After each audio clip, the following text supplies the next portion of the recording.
Very happy to see you, Maharaj. So nice. what? Are you in Mayapur?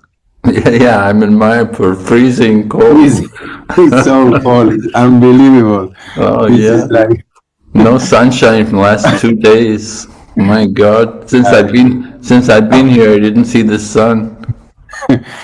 and it's like yeah, the cold goes into your bones, you know. Oh It- really? yeah, it's very, very cold. So I like to just, on behalf of Mayapur Institute and all the students, to welcome His Holiness Bhakti Vigna Vinasaya Narasimha Maharaj, who is a very senior devotee in ISKCON. He took initiation, received initiation from Srila Prabhupada in 1971. Many of us were not born at that time. Yeah, I wasn't born. I'm old, but not that old. And You're in another body. yeah, that's true. And Maharaj has been like fully dedicated to the mission ever since. Had carried out many different services. He was there. If you see the parikrama when they took Prabhupada's murti around Govardhan after Prabhupada's departure in Vrindavan, he's one of the carriers of the palanquin that was carrying Prabhupada. And he has been a sannyasi for many years. Personally, I think he's like an ideal sannyasi. Very renounced and very focused on his preaching around the world. He has learned Mandarin, which is probably the most difficult language on the planet, to preach extensively in Asia. He was under the wing of His Holiness Tamal Krishna Maharaj for many years. And particularly for the MI is very grateful to Maharaj because Maharaj has been teaching with MI for 25 years now, since the Mayapur Institute began. He's been a regular teacher for both Bhakti Shastri and Bhakti Vaibhava. And since we started this Bhakti Vedanta program, he's also been a regular teacher. So you got a blend of someone who is very mature, very senior, who is a dynamic preacher in different fields, and who is also a very experienced teacher in the Shastra. So again, I'm very happy that Maharaj is going to be teaching this most confidential section of the Srimad Bhagavatam. And I pray that you can relish and go deep into this topic with the guidance of Maharaj. Hare Krishna. Hare Krishna. Hare Krishna. Thank you, Prabhu. So, my humble obeisances to all the devotees. Om Jnana Tamarandasya Gyananjana Shalakaya Chaksuran Militanyena Tasmai Shri Gurave Namah Vanchakalpa Tarubhyascha Kripa Sindhu Bhaivacha Patitanam Pavanebhyo Vaishnavibhyo Namo Namah. Jai Shri Krishna Chaitanya Prabhu Nityananda Shri Advaita Gadadhar Srivasadi Gaur Bhaktavinda. Hare Krishna, Krishna Krishna, Hare Hare, Hare Rama, Rama Rama, Hare Hare. So, as Radhika Nagar Prabhu was saying, this is a confidential part of the Srimad Bhagavatam. I actually began with chapter 29, where the Rasa Leela topic comes up, right? Chapter 29, and then you had 30 and 31. I think, was it Srivas Prabhu was teaching 30 and 31? Hare Krishna Maharaj is Bhakti Dhira Damodar Maharaj. Oh, Dhira Damodar Maharaj taught you. Okay, so you just finished Gita Gopi Gita in the last section. Yes. You finished Gopi Gita. Was that last week? Was it? Yes. Okay, so Gopi Gita, you've been hearing the the cries of the gopis as they're searching for Lord Krishna,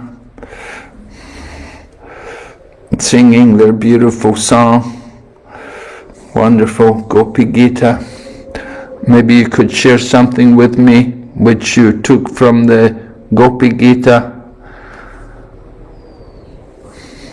Please give me something you learned, or which you heard, which you were inspired or touched by from the Gopi Gita.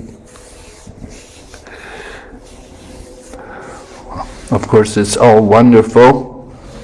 It's all very relishable. Can you just give me something you remembered from the class? Maharaj. Yes. Maharaj, one thing we learned was how the gopis were total madness in love with Krishna, Maharaj, until they even talked to the trees, the animals. So where's Krishna? So they were in total madness of love on Krishna, Maharaj.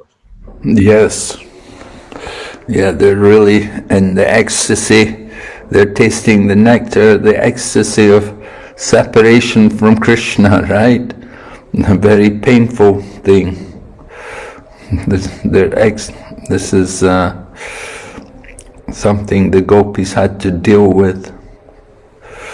So thank you for that. Anybody else has something? Hare Krishna Maharaj, Dandavat Pranam. We also had a discussion on the two kind of emotions, that is Vipralamba and Sambhoga. Like how Sambhoga is in union and Vipralamba is in separation. And we detailedly, Maharaj discussed that, and we had those discussions. Okay. So, yeah, there has to be also meeting. After separation, there has to come meeting.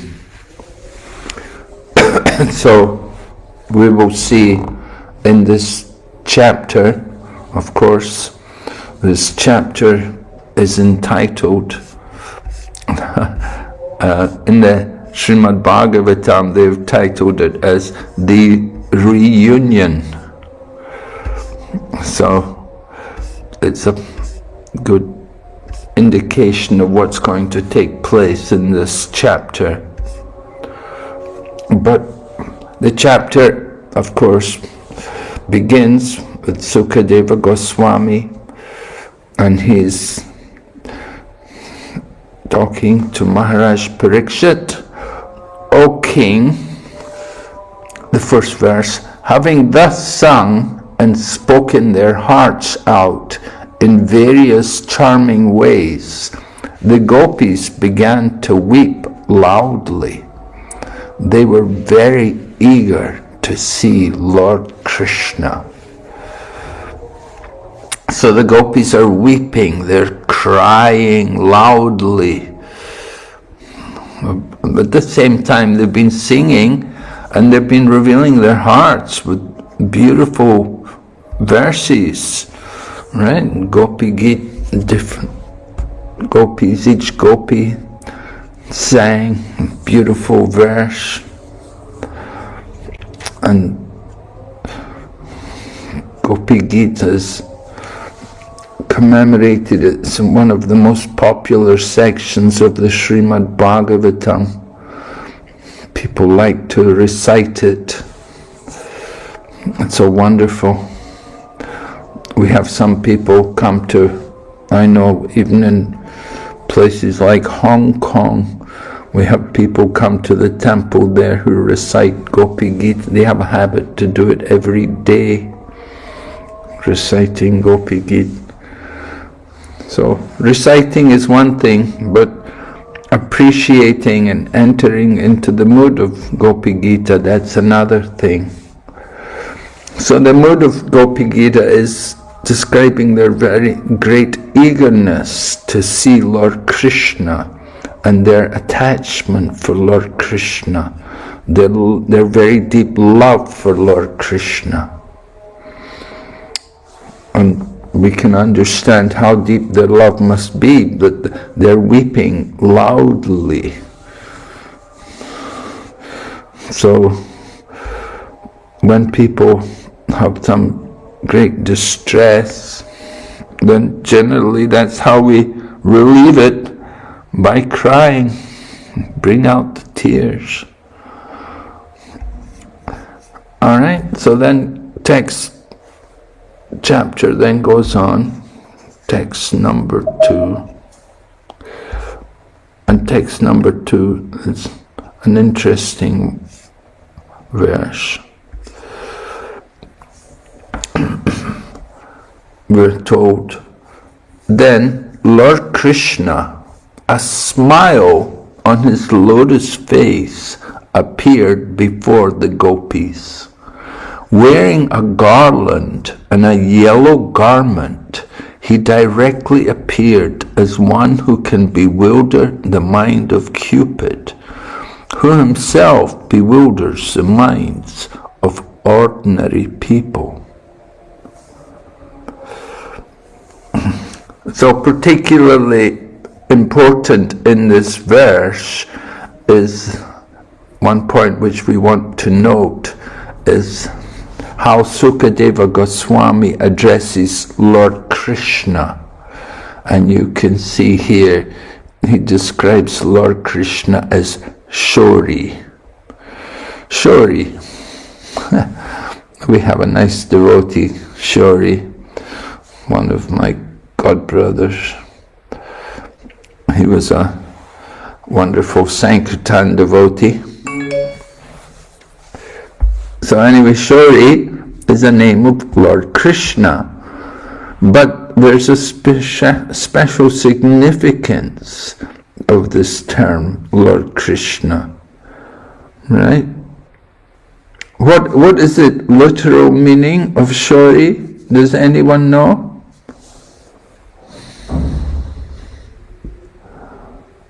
Brave, Hare Krishna Maharaj, son of Vishnu Prabhupada. The brave,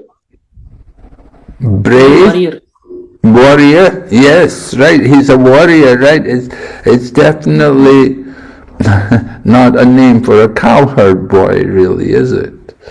Shori. I heard that it can mean one who carries a bow. Carries a bow. I don't know, but it's certainly a name of a Kshatriya. And so it's an indication that Shukadeva Goswami is referring to Krishna by the name Shori, because he's not very pleased with him. He's not really... Shukadeva Goswami's his sympathy is for the gopis. And he's concerned that Lord Krishna had disappeared from the gopis and he broke their hearts. So this name Shori, it indicates, it's describing Lord Krishna as a Kshatriya, or as the prince of Dwarka. That he's in Dwarka, Krishna is a Kshatriya. In Vrindavan, he's a cowherd boy. But in Dwarka, he's a Kshatriya. And this name Shori indicates more the mood of the Kshatriya mood. So Kshatriyas are not very kind-hearted.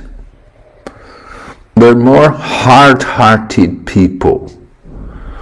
You know, soldiers like that, you know. Soldiers, they have to go out and shoot and fight. They're trained to fight and to kill. So Shori is the name of Lord Krishna as a Kshatriya. It's his Dwarka name. Shukadeva Goswami is calling him like this. It's like he's rebuking Krishna. He's saying that you're so hard-hearted.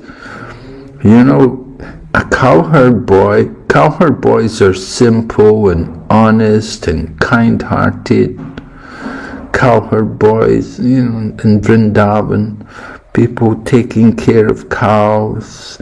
To do that, just to be with the cows all day, you become gentle. Even they take people from a prison sometimes, and they'll put them to work taking care of the cows. And just by being with the cows, even people who are murderers and guilty of crimes of violence, they change, they become transformed, they become gentle just by the environment of being with the cows and caring for the cows. So cowherd boys, they're like that, they're kind and gentle. But Shukadeva Goswami is referring to Krishna as Shori. You're the Kshatriya, you're a hard-hearted person. You're hard-hearted because you left the gopis, you broke their hearts, you went away from them, you hid yourself from them. After you had called them to come to the forest, you then left them. So this is the mood here behind Shukadeva Goswami addressing Lord Krishna as Shori. Is that all right? Is that clear to everyone? Yes, Maharaj. Okay. So that's one point. And then the other point is in this verse that Lord Krishna is described here as he can bewilder the mind of Cupid,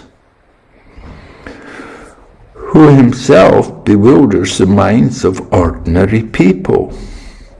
And so in the material world, ordinary people, we're all controlled by Cupid. But Cupid himself becomes controlled by Lord Krishna. And it happened that on one occasion Cupid tried to attract Krishna, but when he saw Krishna, Cupid became attracted himself to Krishna. He became so attracted to the bodily features and to the beauty of Lord Krishna that Cupid himself fainted.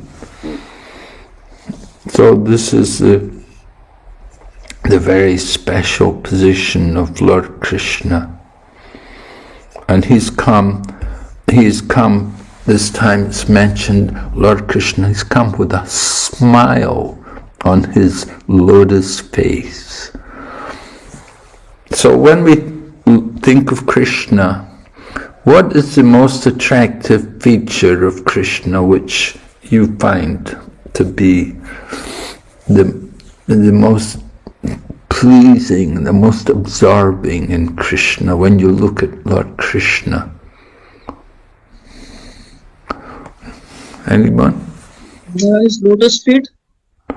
Lotus feet, okay. You look at his lotus feet, yeah, Krishna's body has different parts of the body, they're like a lotus. So his feet are there. Yeah, you can look at his feet. But you're not going to remain always looking at his feet, right? We're attracted by the feet. And definitely Krishna has beautiful lotus feet, and they're marked also with beautiful auspicious signs on the soles of his feet.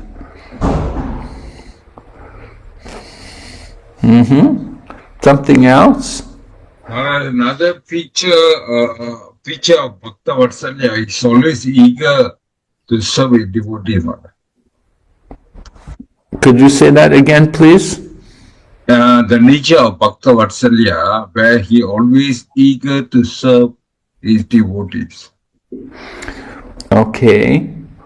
So how do you perceive that Bhakta Vatsala in the in the form of Lord Krishna. Can you give me some particular aspect of Lord Krishna's body features which indicate that he is Bhaktavatsala? Not the body feature, but the nature of Krishna himself, Maharaj, where he is always eager to serve with devotees. The nature, maybe not the features, but this nature of the Lord himself. Okay, yeah, the nature of the Lord himself. Yeah, I'm thinking more about his particular features, though. But, which particular feature, when you look at the Lord, which particular feature? His smile, his It's a eyes. glance. Yeah, his smile, it's mentioned here. His And glance. His glance, Lord Krishna's glance, in other words, his lotus eyes, right? Yes. His eyes certainly very... I like his three-bent form from Yes. bottom bending. to up. Yes. I like taking darshan from bottom to up after dressing is done, and Shringar Aarti is the best time of my day. Okay. You enjoy the threefold bending form of the Lord? That shows he is merciful also. Oh, all right, it's mercy. There's a particular reference about the power of Krishna's smile, and it's how it has an effect on the gopis. Or have you come across that? The smile, how it affects the gopis. I think it's mentioned even in Gopi Gita. I have to check on it. I was hearing one devotee say anyway, that's in Gopi Gita, that how Krishna's smile conquers the pride of the gopis.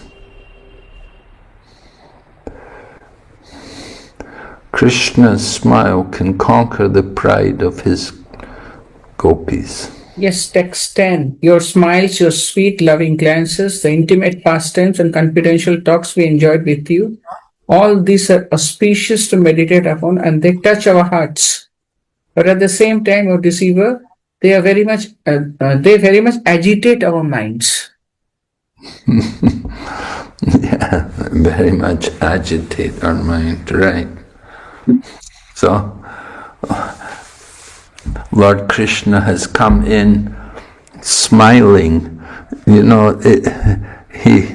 He'd gone away from the gopis, left them, and they've been looking anxiously for him, and they've been crying for him. And he's been watching them. He's been observing them and seeing how they behave. He's been seeing them cry. He's been seeing them. He saw how they reenacted all of his different pastimes, and how they remembered Krishna in so many different ways. And then Krishna comes back, and he just smiles at them. He doesn't have any real feeling of guilt that, oh, I'm sorry, I've been treating you badly, I've been hiding myself from you. But he's coming and he's smiling. He's a prankster. He's playing this game with the gopis. And here he is coming back, smiling to them. So the gopis, how are they going to react? They see Krishna smiling. And they see him, he's wearing a garland and his yellow garment. which had been given to him by Radharani. And this way, Lord Krishna is coming back. He wants to see how the gopis are going to respond to him. He's been away. He's separated himself from them for some time, and now he's come back. Now it's a reunion. So it's a powerful experience for the gopis. They have to tolerate this kind of dealings with him, that he breaks their heart, and then he comes back again and he's smiling about it. So the gopis are certainly a little disturbed about these things, and we will see as we go through this chapter how they respond to this. Right? So anyway, first we hear about Lord Krishna coming back into the midst of all the gopis again.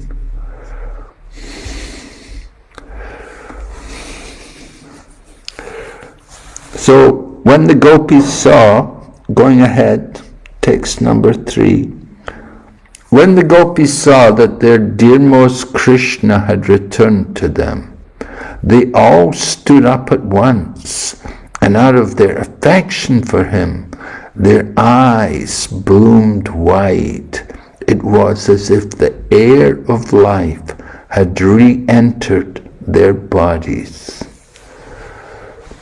So it was like the gopis, with Krishna leaving them, separating himself from them, it was like the gopis were like dead. It was like they'd lost life in their bodies.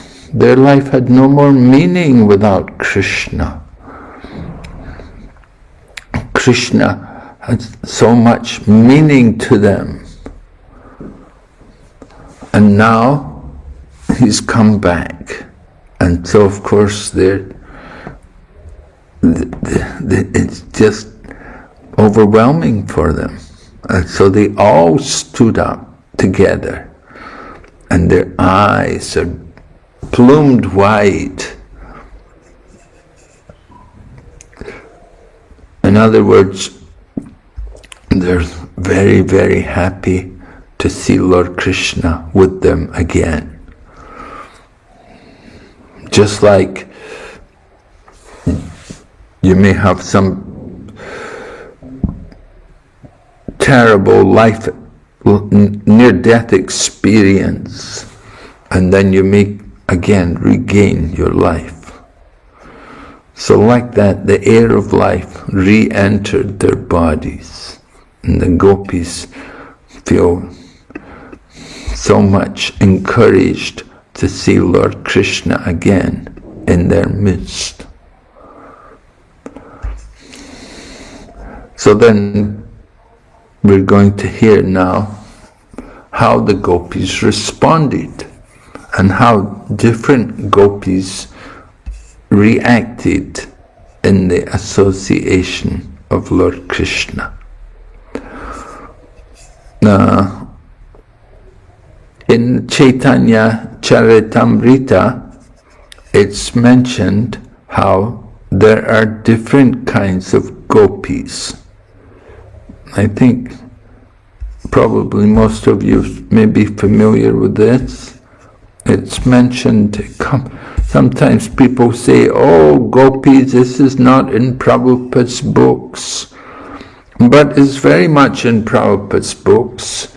And if you go to the Chaitanya Charitamrita, in the Madhya Lila, you can get the very nice discussion between Lord Chaitanya and Ramananda Rai. What's happening is a description of the performance of the Vrindavan pastimes is being described. Lord Chaitanya is talking with Ramananda Rai, and sometimes Swarup Damodar is also there. So it's mentioned in the Madhya Lila, chapter 14, text number 161. It's mentioned there, it said, the left wing and right wing of the gopis has been, wait, I should read the verse first of all. The verse is something else. The verse is about Radharani. It says, Radharani is grown up and her character is equipoised. She is always deeply absorbed in ecstatic love and always feeling in the mood of a left-wing gopi.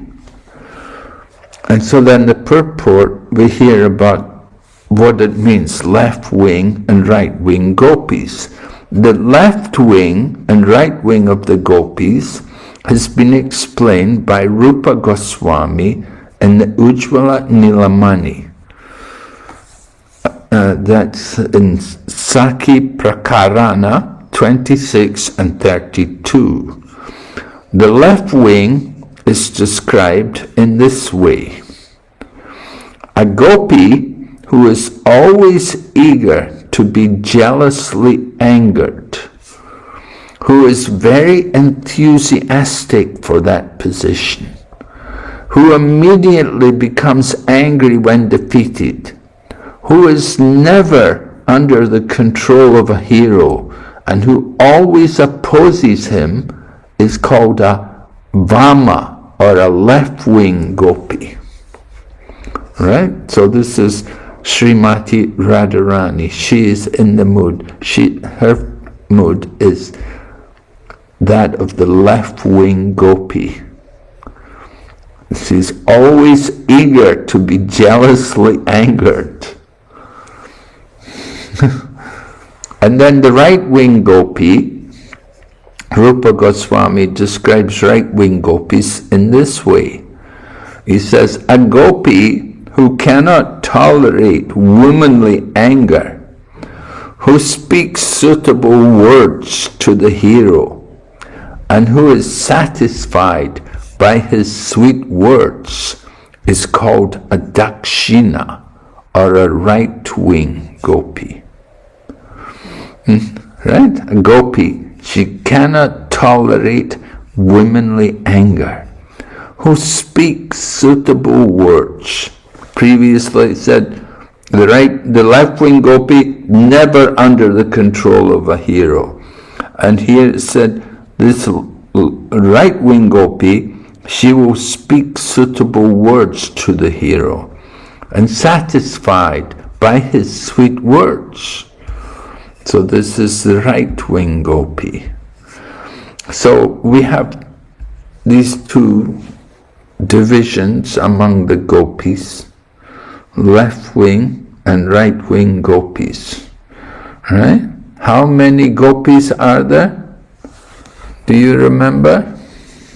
It's mentioned in one of the purports. 3 billion. Yes, right.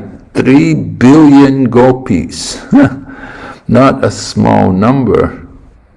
3 billion gopis. And among 3 billion gopis, then 16,108 are prominent. And among 16,108, 108 are more prominent. And among 108, then 8 are more prominent. And among 8, 2 are more prominent. These 2 are Chandravali and Srimati Radharani. And among the 2, Srimati Radharani is the most prominent. And Srimati Radharani is described here that she is she's the mood of a left-wing gopi. Her character is equipoised. She's always deeply absorbed in ecstatic love and always feeling in the mood of the left-wing gopi. And remember that mood of the left-wing gopi, always eager to be jealously angered, who is very enthusiastic for that position, who immediately becomes angry when defeated, who is never under the control of a hero, and who always opposes him. Then this is the left-wing gopi, or Vamana. So in this way, Lord Chaitanya was hearing about Srimati Radharani and her character.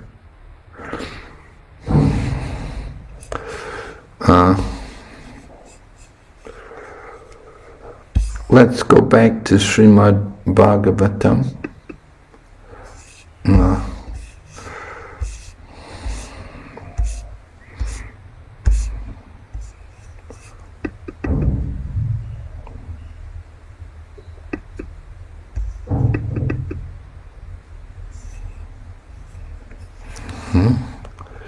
So we've been hearing about the gopis, how the life air has re-entered their bodies. So Sukadeva Goswami then describes different activities performed by different gopis. Right? There are left-wing gopis and right-wing gopis. So from their activities and from their mood, we can understand which gopis are left-wing and which gopis are right-wing. Now in this section of Srimad Bhagavatam, it mentions how there are 8 principal gopis.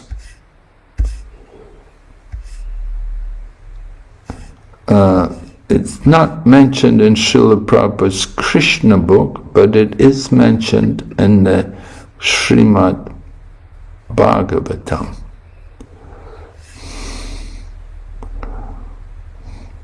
Right?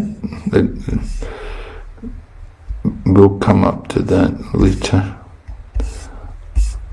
Anyway, in Vishwanath Chakravarti Thakur's purports, he identifies different gopis who did these different things. He could understand from their actions what was their mood, what was their emotion.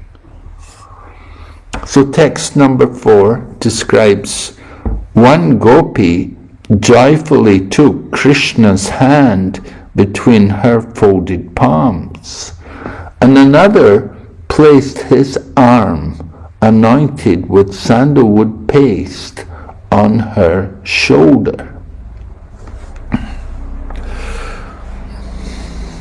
Right? Can you understand the difference between the right wing and the left wing gopi? The right wing gopi, how will she think about Krishna and her relationship with Krishna?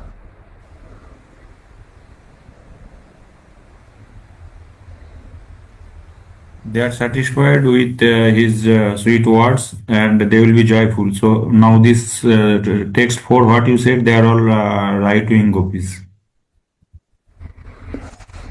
Yes, the right-wing gopi, is she thinking Krishna is under her control?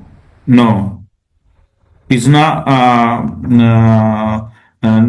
this under the control of hero, that is, they are never under the control of hero, they are left wing, like Radharani.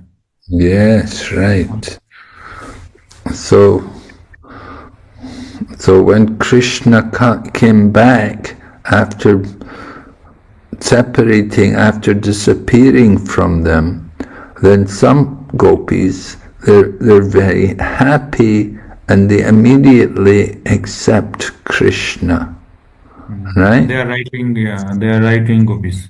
Yes, and on the other hand, the left-wing gopis, what are they thinking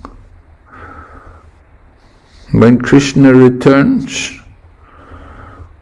So they are angry and they will be showing they are angry. They are exposed. They will expose themselves that they are angry. They are not happy with them. No, we're not happy with him. Right. Yeah. In that way. Yeah, they're thinking like that. Right. They've got some anger. They're thinking, oh, he's come back. Right? Now he's come back and he thinks we're just going to forgive him. He called us to the forest. He played his flute and encouraged all of us to come out of our homes. And we all came here. And then he does this to us. No, first of all, he says, why are you coming here? You're just young girls. You will get a bad name. You'll lose your chastity by coming into the forest in the dead of night. That this is not proper behavior for young women and married women to do like this. And this way he confused the minds of the gopis. Although he had called them, he had invited them by playing on his flute. And then he was dancing with them. And then at a certain point, Lord Krishna disappeared. Why did he disappear from them? What was his reason? Because Lord Krishna felt that they became proud. Because these gopis, they were thinking that Krishna is mine. He is with me. In that way, they became proud, all the gopis. So that Krishna felt that one. So to remove that prideness, he disappeared. Yes, to take away their pride, Lord Krishna disappeared. To increase the Vipralamba Prema Bhava in gopis, he was separated. To increase the Vipralamba Prema. Oh, to increase their prema? Yes, yes, certainly. Krishna also has his reasoning in separating himself and disappearing from them. He wants to increase their attachment for him. Also, he wanted to pay more attention to Radharani also, because she was feeling. Yes, that also comes out that when the gopis were searching for Krishna, they saw that Krishna had gone off with another gopi, that he was not alone. And that was a surprise to them, that they saw that Krishna had gone off with another gopi. And then, of course, later on, then they saw that Krishna also left her.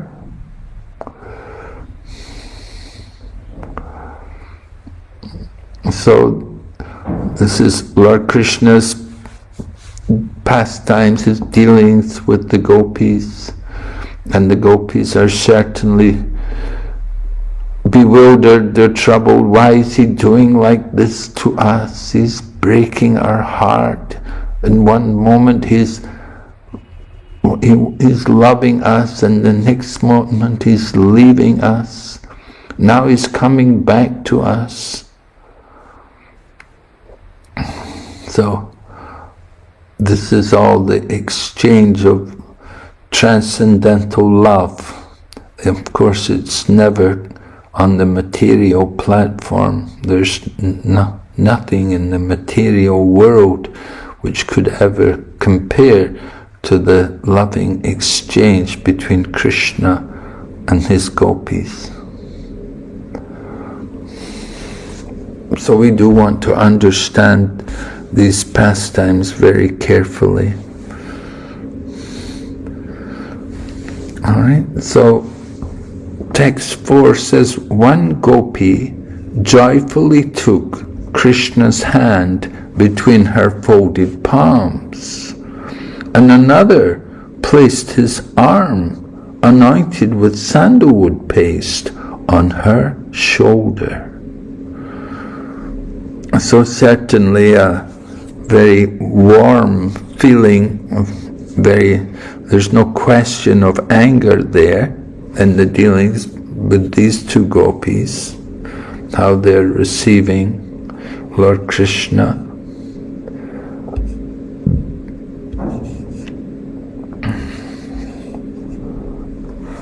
And then text 5 describes a slender gopi respectfully took in her joined hands the betel nut he had chewed, and another gopi, burning with desire, put his lotus feet on her breasts.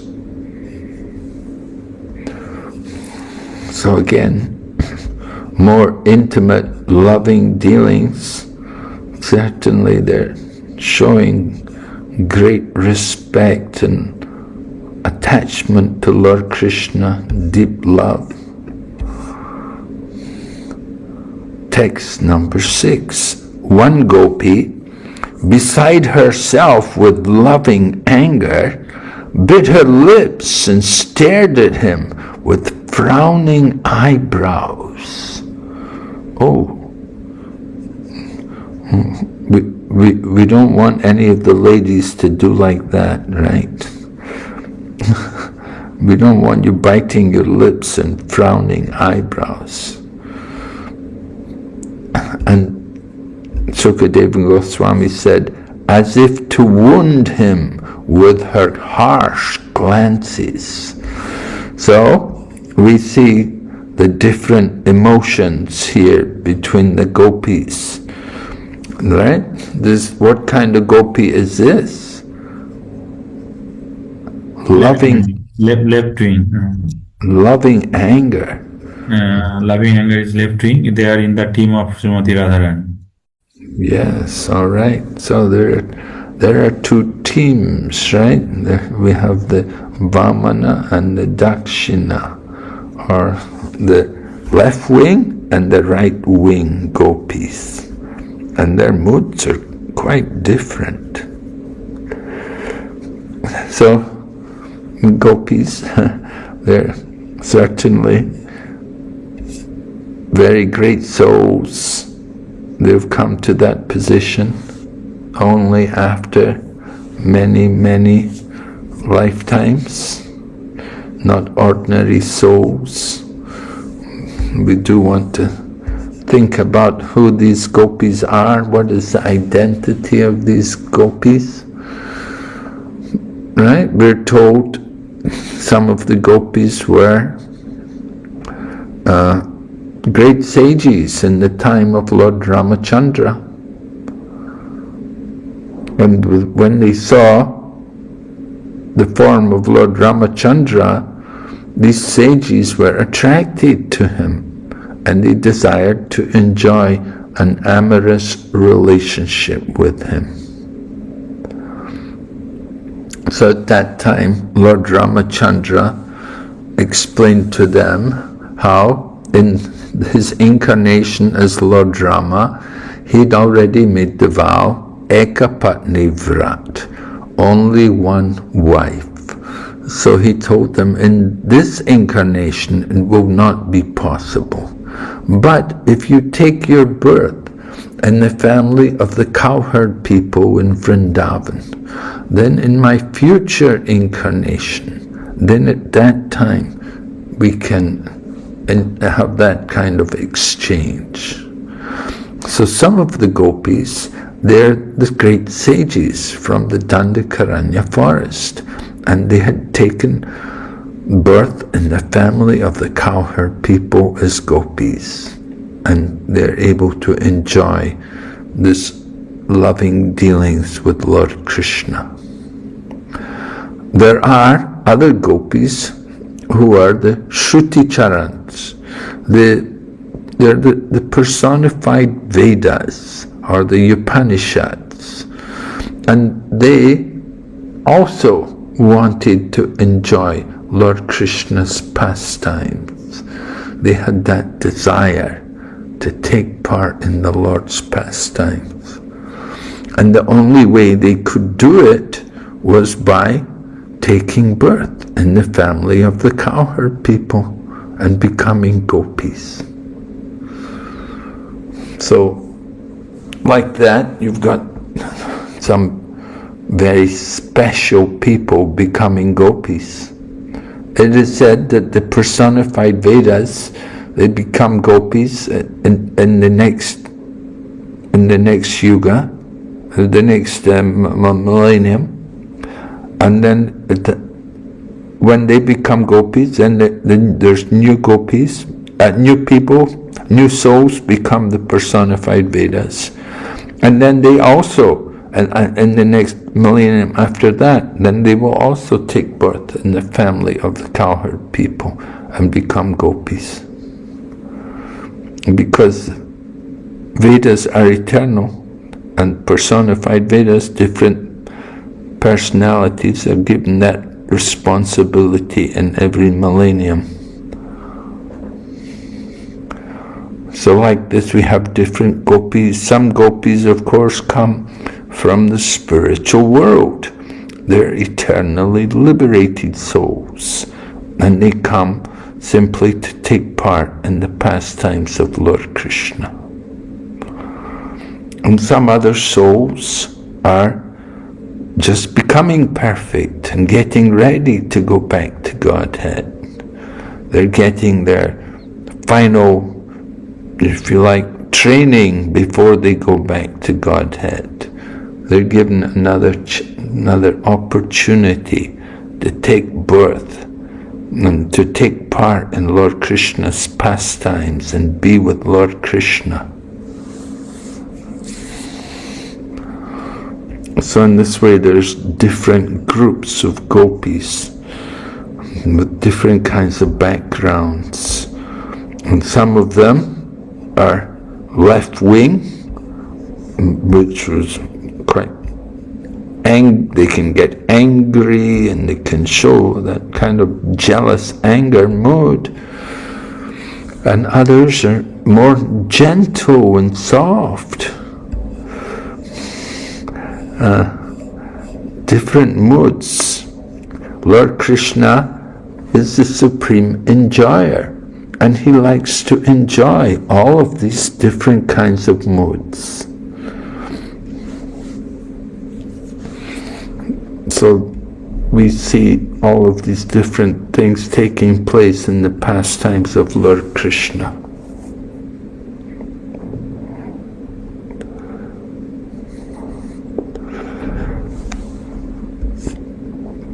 Okay, we'll go ahead. Text number 7 says, another gopi looked with unblinking eyes upon his lotus face, but even after deeply relishing its sweetness, she did not feel satiated, just as mystic saints are never satiated when meditating upon the Lord's feet.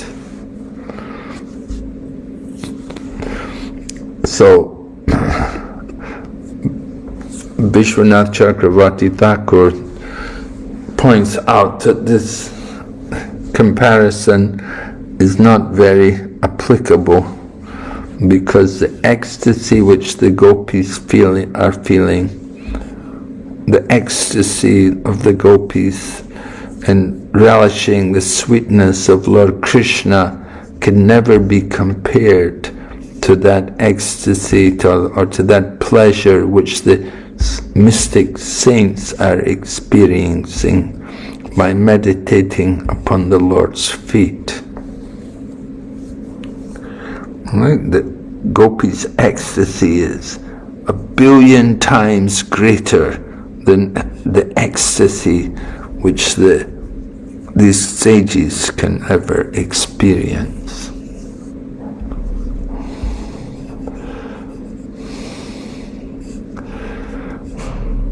So in this purport, it's mentioned that Vishwanath Chakravarti Thakur reveals that this particular gopi is the most fortunate of all. This is Srimati Radharani. Right? She had looked with unblinking eyes upon Krishna's lotus face. And even after deeply relishing the sweetness, she did not feel satiated. So Srimati Radharani, she's the emblem of love for Krishna. She is, of course, the Ladini Shakti of Lord Krishna, and she's showing the power of pure loving devotion. In the beginning of this chapter, in the Krishna book, Prabhupada writes something very interesting. I'll just find it for you, just read it to you. But Prabhupada points out how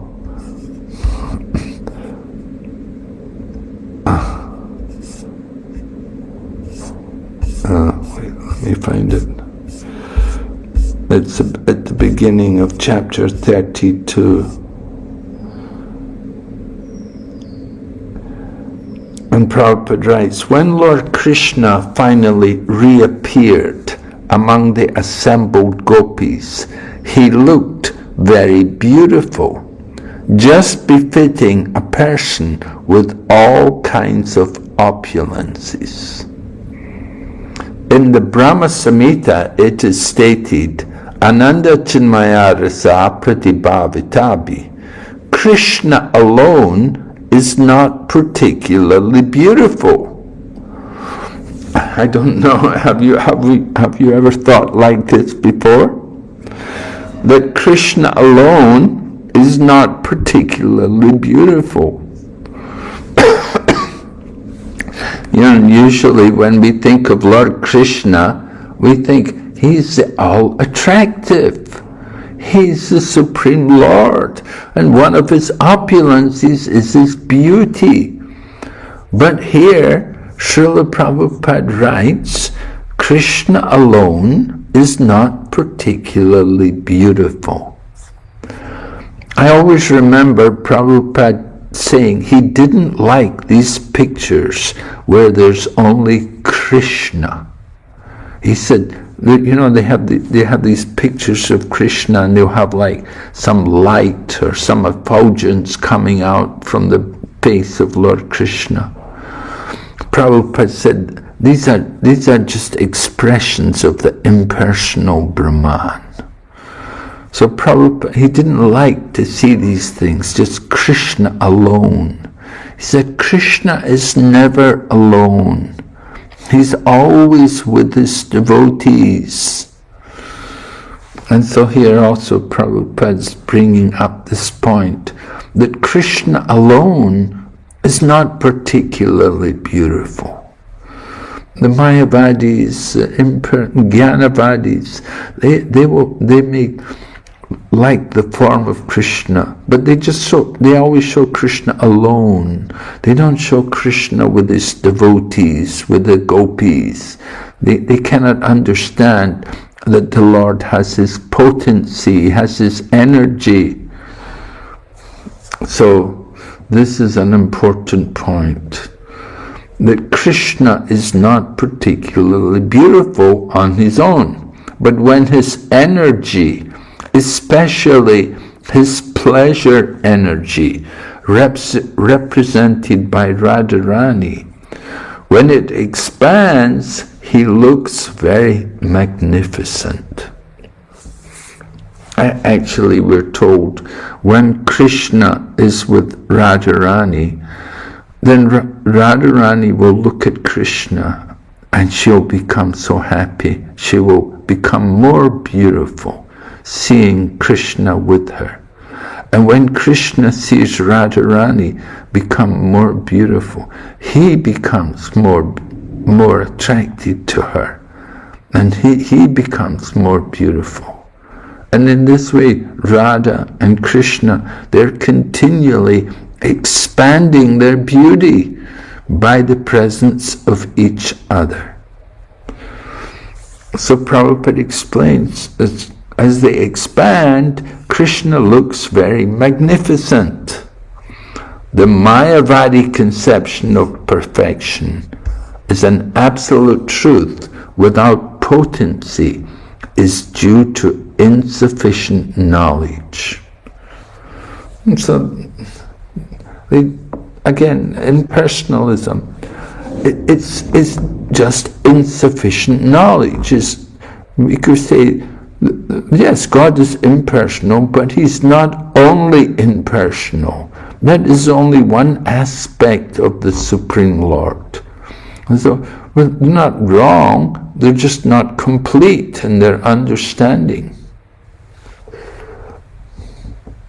And Prabhupada goes on explaining this, that outside the exhibition of his different potencies, the absolute truth is not complete. Ananda Chinmaya Ras means his body is a transcendental form of eternal bliss and knowledge. Krishna is always surrounded by different potencies, and therefore he is perfect and beautiful. We understand from Brahma Samhita, Skanda Purana, Krishna is always surrounded by many thousands of goddesses of fortune. The gopis are all goddesses of fortune, and Krishna took them hand in hand on the bank of the Yamuna. So this is the wonderful supreme position of Lord Krishna. He's enjoying unlimitedly.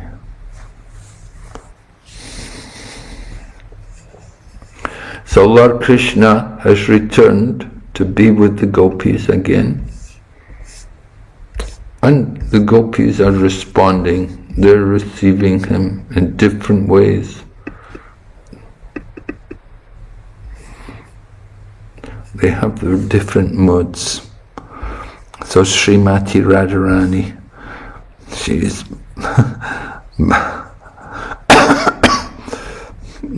she is also mentioned. Then text number 8 describes, one gopi took the Lord through the aperture of her eyes and placed him within her heart. Then, with her eyes closed and her bodily hairs standing on end, she continuously embraced him within. Thus immersed in transcendental ecstasy, she resembled a yogi meditating upon the Lord. So one gopi is mentioned. She took the Lord through her eyes and placed him within her heart. She was worried about losing him again, so she brought the Lord within her heart. And then she closed her eyes because she doesn't want to lose him again. And in this way, she was feeling ecstasy, her bodily hair standing on end, and she could embrace him continuously.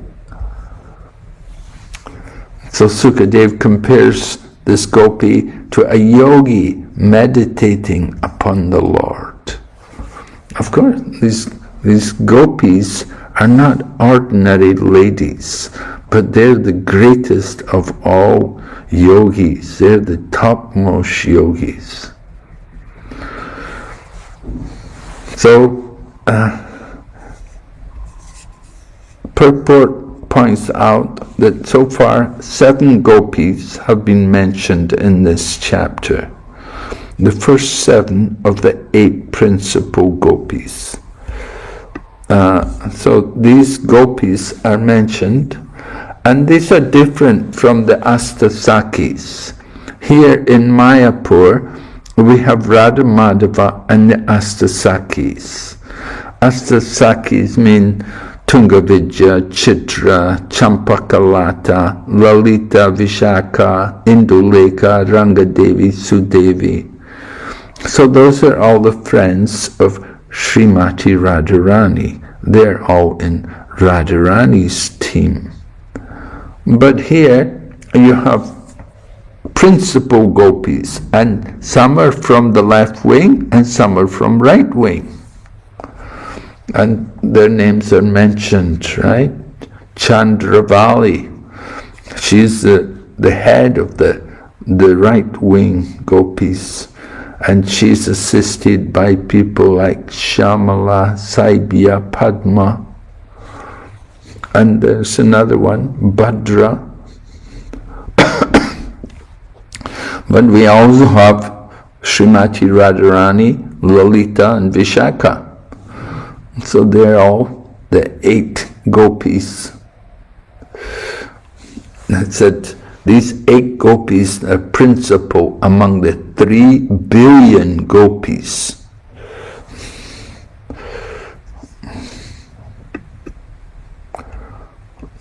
So a lot of information is available in Rupa Goswami's Ujjvala Nilamani.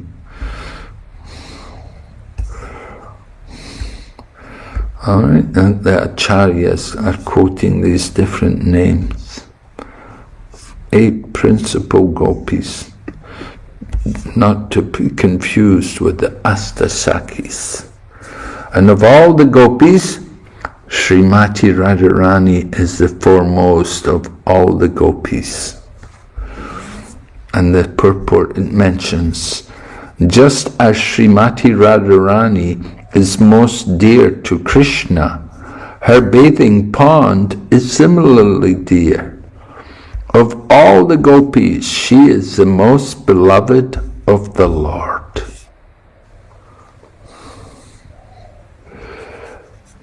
And then Brihad Gautamiya Tantra also names Srimati Radharani as Krishna's foremost consort.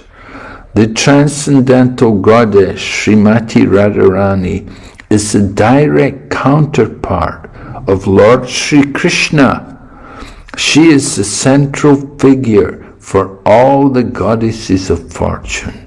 She possesses all attractiveness to attract the all-attractive personality of Godhead. She is the primeval internal potency of the Lord. And we're told this translation is Srila Prabhupada's English rendering of Chaitanya Charitamrita Adi Lila, Chapter 4, Text 83.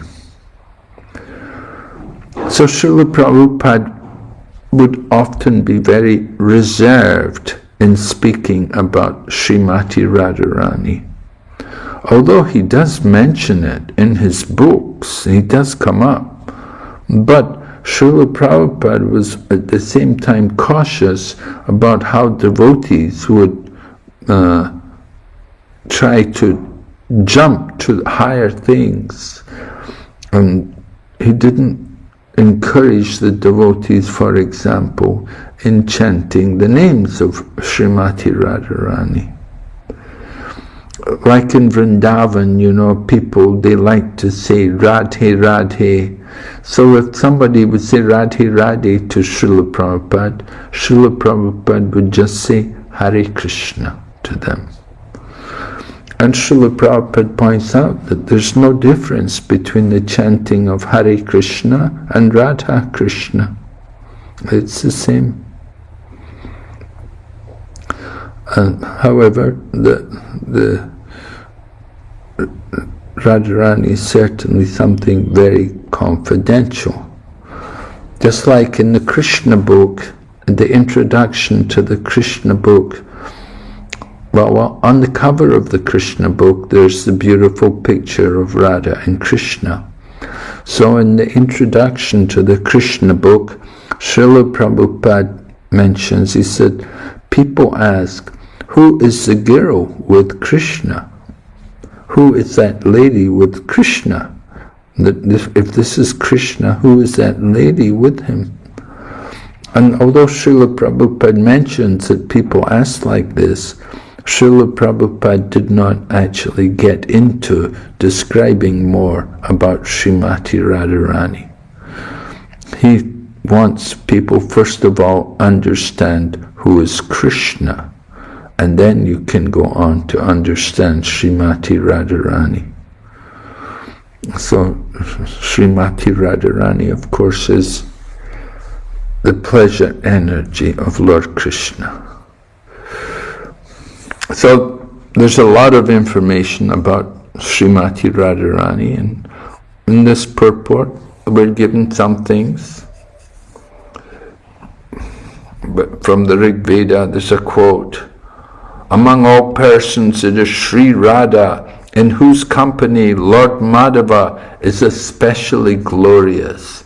And as she is glorious, and as she is especially glorious in his." Okay. Lord, among all persons it is Sri Radha, in whose company Lord Madhava is especially glorious, as she is especially glorious in his. So Radharani is glorious in the company of Lord Madhava, and Lord Madhava is glorious in the company of Srimati Radharani. So the two are inseparable, but they do separate for the purpose of pastime, so that there can be more pleasure in meeting again. Right? The pain of separation allows for the pleasure of meeting again. So this chapter 32 is describing again the meeting of the Lord, meeting with Krishna and the gopis, coming together. Okay. Any questions so far?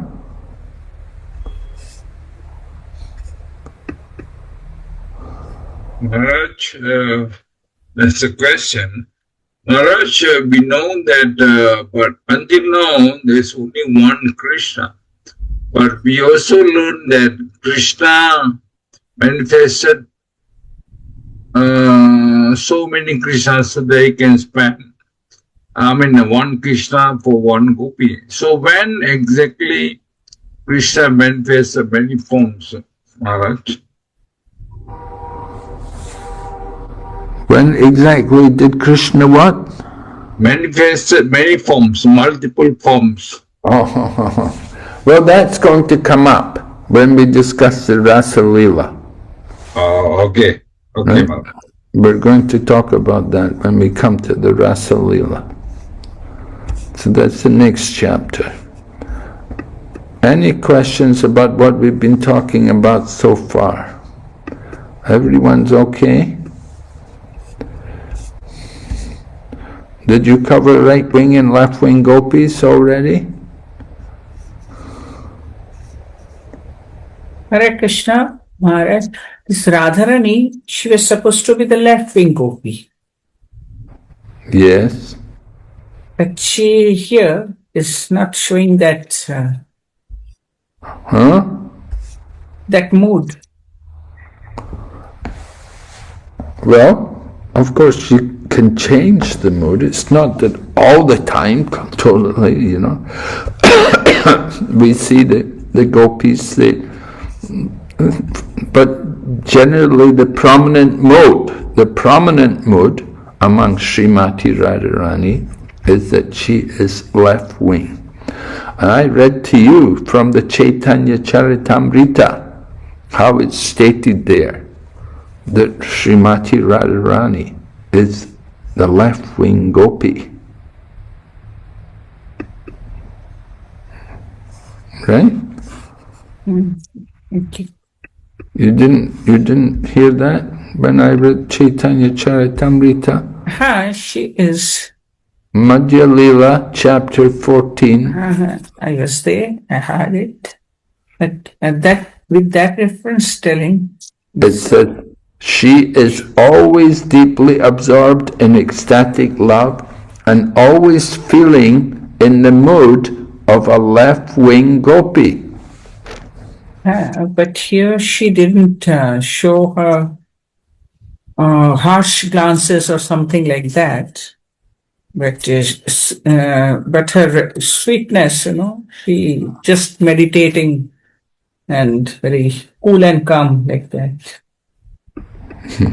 Cool and calm, and yeah, she can get also quite different. And mood can vary.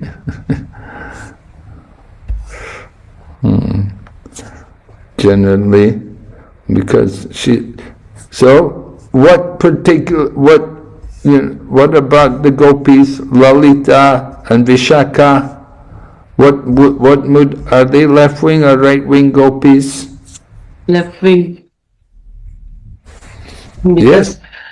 Because they are with Radharani, so she is they are on the left side. Yes, they're the friends of Radharani. One more question. I have a question. Oh. Uh-huh. Go ahead, Mataji. This set of 8 gopis, these are they just gopis of Krishna?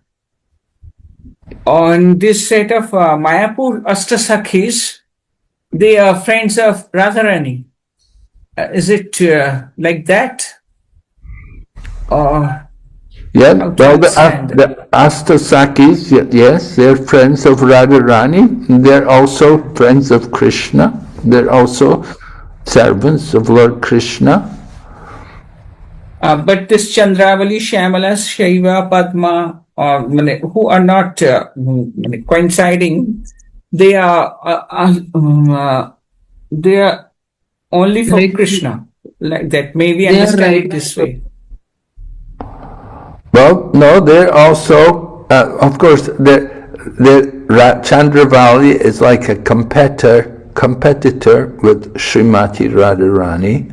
So there's some competition there between Radharani and Chandravali. And generally, Shyamala and Saibya and Padma, they will be helping Chandravali. And this Lalita Vishaka is in both the groups. No, Lalita and Vishaka, they're the friends of Radharani. But here the mention is there, the Vaishnav Dasani. They are the 8 principal gopis, along with Chandravali, Shyamala, Shaiva, Padma. Lalita and Vishaka is also mentioned. Yes, yeah, they're the 8 principal gopis, right. So they are in both the groups, Radha and Krishna's. Yes, but there's 2 groups, right? 2 teams. There's the left wing and the right wing. So 8 principal gopis. Yeah, they're most prominent among the dealings between the... Maharaj, I have the same question as Mataji. I think the question here is, when somebody asks who are the 8 principal gopis, are we going to say Mayapur gopis, or are we going to say the 8 gopis mentioned in this purport? Because Induleka and there are others on Mayapur, right? On Mayapur altar. Oh, yeah. Yeah, in Mayapur, the Ashtasakis. Right, so Ashtasakis equal to 8 principal gopis? No, they're different from the 8 principal gopis. They're the Ashtasakis, they're the ones who are friends of Radharani and Krishna. The Ashtasakis, they are Tunga Vijaya Chitra Champakalata, Lalita Vishaka, Induleka Rangadevi Sudevi. Right? These are the Ashtasakis. So they're the ones who are with Radha Krishna, or you can see Radha Madhava here in Mayapur. Yeah? But still there's prominent mentioned here, which taken from a different place. The Vaishnava Tulsani mentions these people. The 7 gopis along with Bhadra, 8 gopis. Maharaj, other day, His Holiness Bhakti Swami Maharaj said that this left wing, right wing, and neutral is also there. So Radharani's team, Chandravali's team, and another group that is neutral. He said. Yeah, neutral. Okay. Some people are neutral. Hare Krishna Maharaj. Hare Krishna Maharaj. Chandravali and Radharani is both sisters, huh? Both. I heard one story, they coming, both Chandravali and Radharani, they elder and younger sisters. From him, they come. Yeah. Chandravali is the younger sister of Radharani. Oh, okay, man. Is it? I don't know. I'm asking you. Yeah, I heard from one story from Purushottam telling the Leela of the Radharani. Oh. Yes, Maharaj, I also heard that Chandravali is a sister of Radharani. But yeah. Another thing, they say that if you want to dear to Krishna, don't tell the name of Chandravali. Only mention Radharani. Yes, right. This is true. Yeah, yes, we know Raghunath Das, when he was given a cup of buttermilk, he asked about the cup. I said, where is this cup from? And when they said the name of the village, he threw it away in disgust, because that cup had come from the place of Chandravali. So, I don't know. I never heard that they were sisters before. But I know that when Raghunath Das heard the name of where this weak cup had come from, he was, wow! It disturbed him, because it had come from the same place where Chandravali came from. And he knew Chandravali to be the competitor of Srimati Radharani. And Raghunath Das, he's a follower of Radharani. He's supporter of the team of Radharani. And he didn't want anything to do with anything from the village of Chandravali. Maharaj, we heard this story, this origin of Radharani, that she and Chandravali were taken from the Vindhya mountains, and then they were thrown by Putana in the Vrindavan, like that, and that she appeared, both of them together, like that. Yamuna river. The Appearance of Radharani. They were taken from the Vindhya mountain and thrown in Vrindavan, that's Vrishabhanu's place, Vrishabhanu. And we understood. Srimati Radharani, she appeared to Maharaj Vrishabhanu at the time her eyes were closed. Right? But I never heard about how she came to take birth there. She was taken away from that place by Putana. By Putana? I don't know. I have heard this only. I don't know how much truth in it. Hare Krishna Maharaj, read the one asking of the books of Purushottam Maharaj telling Radharani's pastime. He took a birth from the Vindhya mountain for both of them, Chandravali and Radharani. Radharani is the pack and threw into the Yamuna.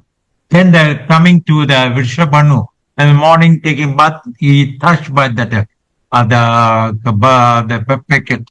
Then he suddenly opened the lotus flower. He saw the Radharani close eyes. That is the story I heard from his books. No. Yep. Srila Prabhupada doesn't go into these kind of Puranic things. Yeah. You know, we don't get these things. Prabhupada. So we're more interested in understanding the philosophy than just the fact that there are these different modes. There's the left wing and the right wing, right?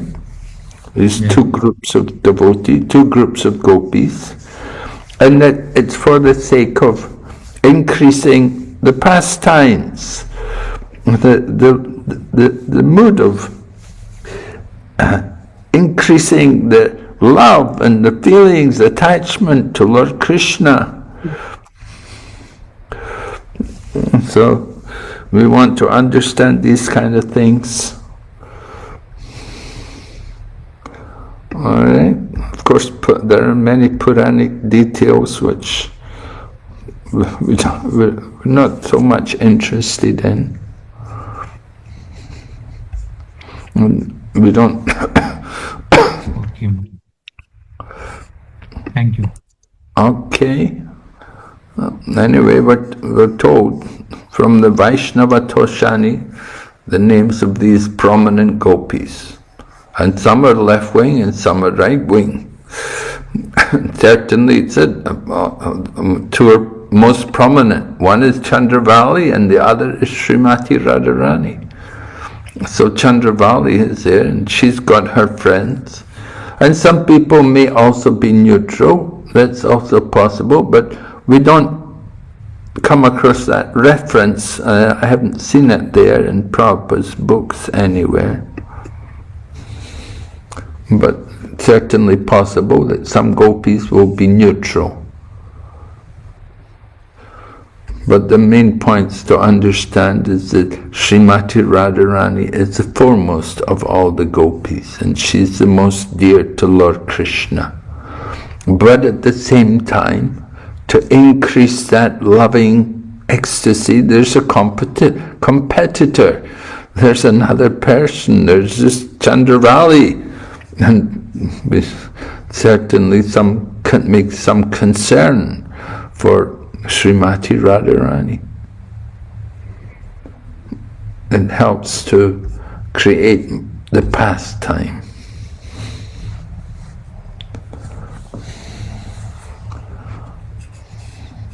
Okay. So Maharaj, was it only the triangular prema? One side Chandravali, another side she is the team leader, and one side Srimati Radharani is team leader. So what about the team members? What about the team members? What is their position? This both two prominent gopis. They might be fighting for getting Krishna. Yes. What about the team members? They are only supporting. Yes, generally the team members they like to bring Krishna to be with Radha, or the other team they will like to bring Chandravali to be with Krishna. They will make arrangements for Krishna to be with their leader. They have a team leader, right? The leader of their group, and the leader of their group will be the one to enjoy with Lord Krishna. But the mood of the leader is she likes to also bring team members forward, and they should also be with Krishna. The team leader doesn't think I'm the only one to be with Krishna, but she will also make arrangements for her team members that they can also be with Krishna, and they have the chance to serve Krishna and please Krishna. Oh, thank you.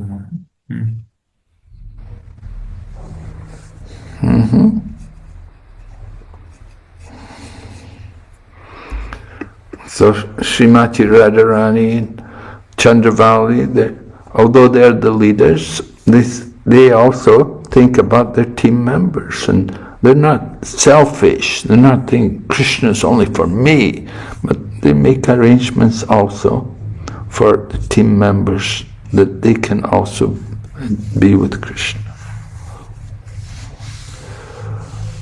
All right, so we'll go on. Let's continue here. Here's text number 9.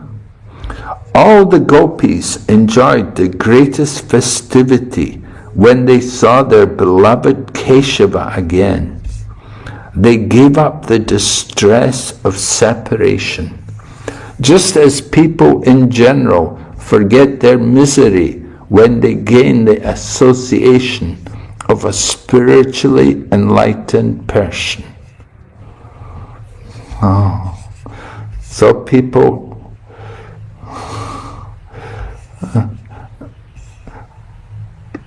get the association of a saintly person. We feel so happy. We forget all the misery. Misery comes, forgetfulness of Krishna. And the nature of Krishna consciousness is we should be joyful.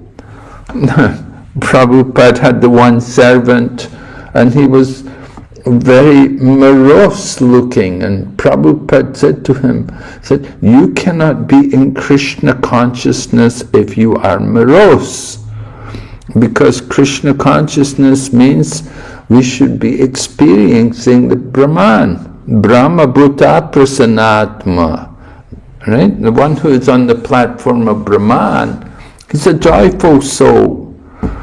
So when we get the association of an enlightened person, we should also feel joyful. We should come to the platform of Brahman and forget all of our material anxiety and problems. Forget the miseries which come from identifying with the material body.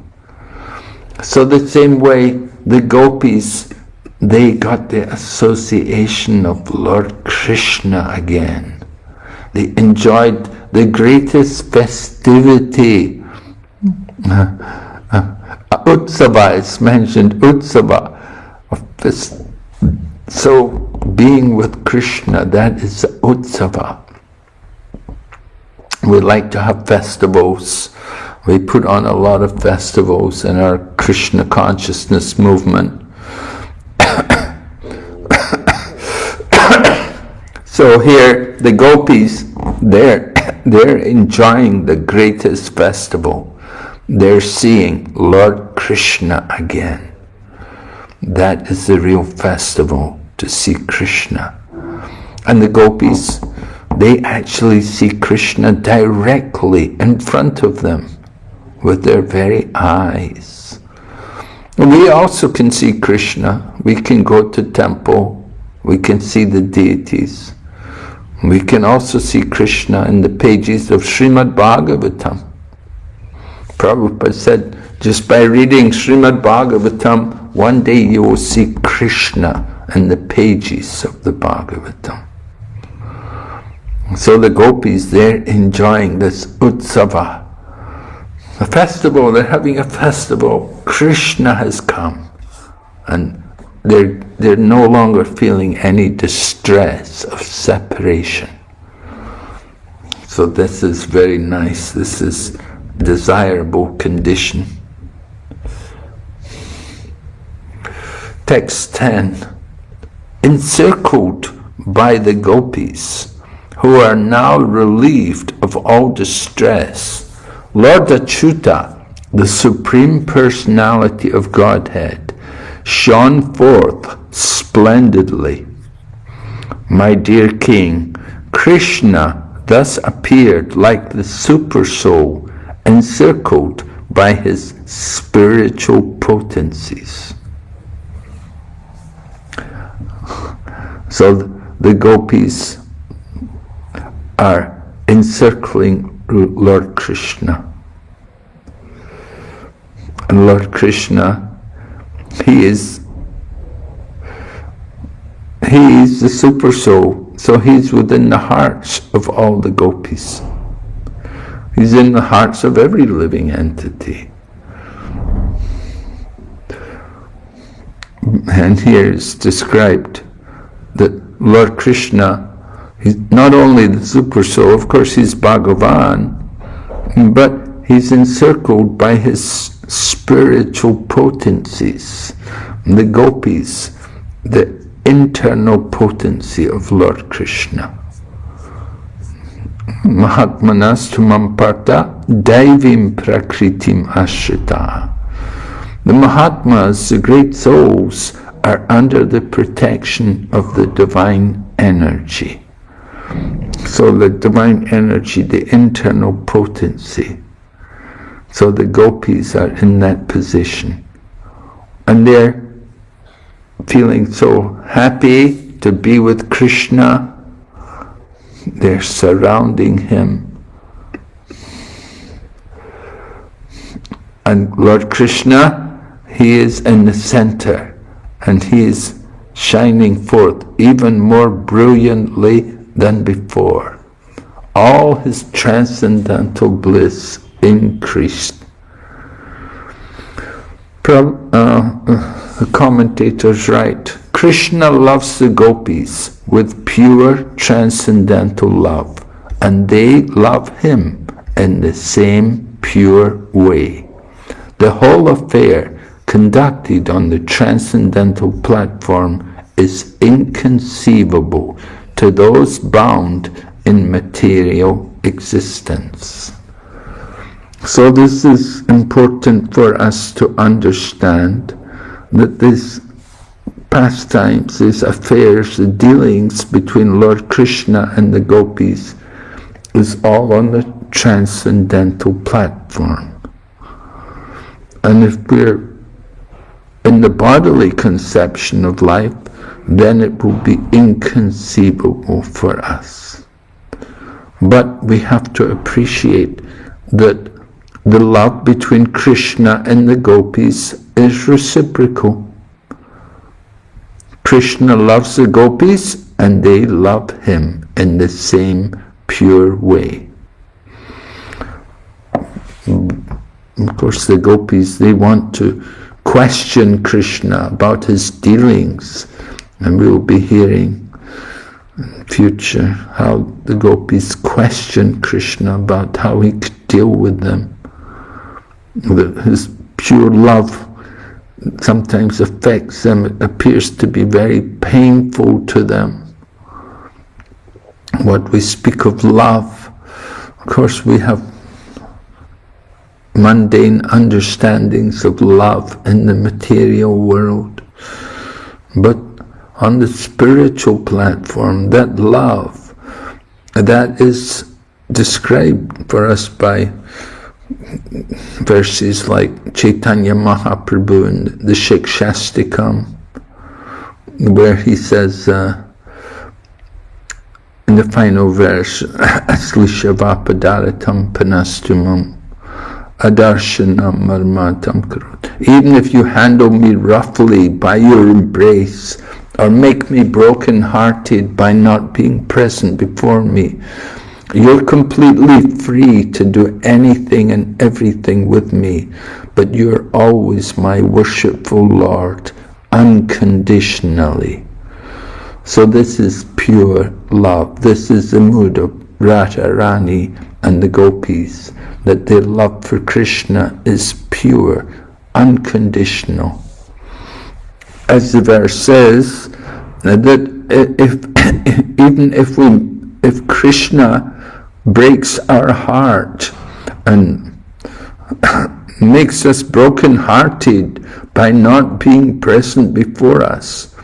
In other words, if he makes us so unhappy, but if that makes him happy, then that is the gopis' happiness.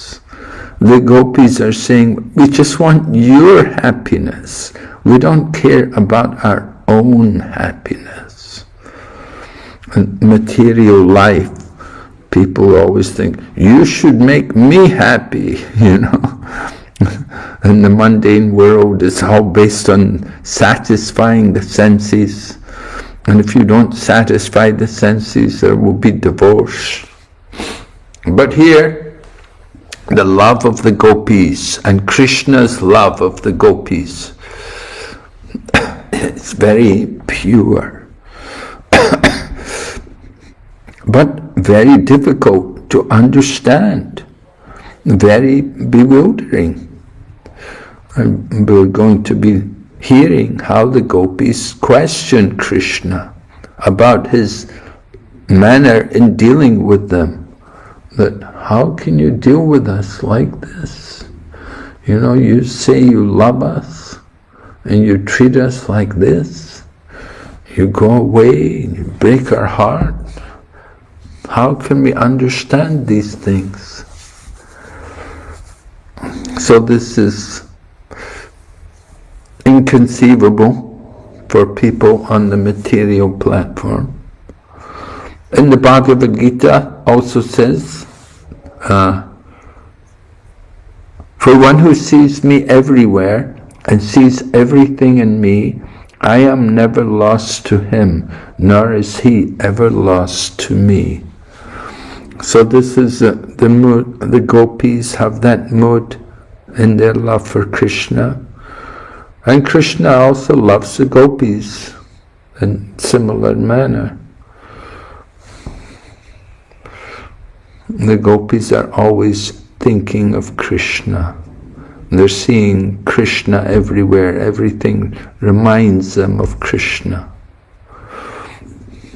So this is their pure love. Okay, we'll go ahead. Text number 12, 11 and 12. The Almighty Lord then took the gopis with him to the bank of the Kalindi, and with the hands of her waves, who with the hands of her waves had scattered piles of soft sand upon the shore. In that auspicious place, the breeze, bearing the fragrance of blooming kunda and mandara flowers, attracted many bees, and the abundant rays of the autumn moon dispelled the darkness of night. So we're hearing how Lord Krishna has brought the gopis to the bank of the Kalindi or the Yamuna, and we're told how at the side of the Yamuna river there's piles of soft sand at the side of the river, and there's a breeze carrying the fragrance of these special flowers which are there more in Vrindavan than in other places. The fragrance of the kunda flower and the mandara flower, and this fragrance is so powerful it attracts the bees. And at the same time there's the abundant rays of the autumn moon dispelling the darkness of night. Right? This pastime is taking place in a very special place in Vrindavan, on the banks of the Yamuna River. So it's the most sacred place in the whole creation, and it's the most special time of the year. It's the autumn moon, right? Lord Krishna danced Rasa Lila on the night of the Sarat Purnima.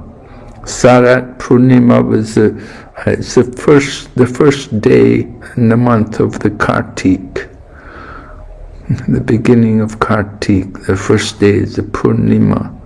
So Lord Krishna chose the very special place on a very special day on the autumn night in the month of Sarat and Purnima, and with the very special ladies, that he brought the most beautiful ladies, these gopis. They're the most beautiful, the most attractive of all ladies, and they have come to take part in the pastimes of Lord Krishna and to enjoy with Lord Krishna in this most beautiful place, where there's beautiful flowers with a beautiful fragrance, and there's the autumn moon cooling. So they're not afraid of the darkness of night because the moon is there. And there's also the sand at the side of the Yamuna River. So some soft place is there for seating. Text 13. Hare Krishna Maharaj, can I ask a question? Yes? Maharaj, so now in this verse, like it's written in the translation, that the Lord took the gopis with him to the bank of the Kalindi. So that means in this verse now the Lord has expanded himself with each of the gopi and he is holding each of the gopis' hands? Well, we're not told like that. There's no mention that he's taken the hands, but we're told that the banks, the Kalindi, the hands of her waves had brought the sand to the shore. But there's no mention about the Lord taking the hands of the gopis.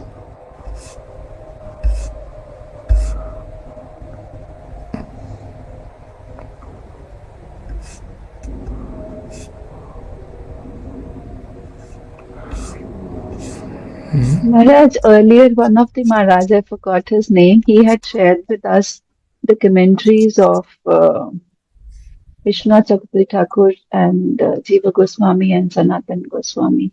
So in those commentaries, like I was just going through them as you were explaining side by side, it mentions that from Maharaj.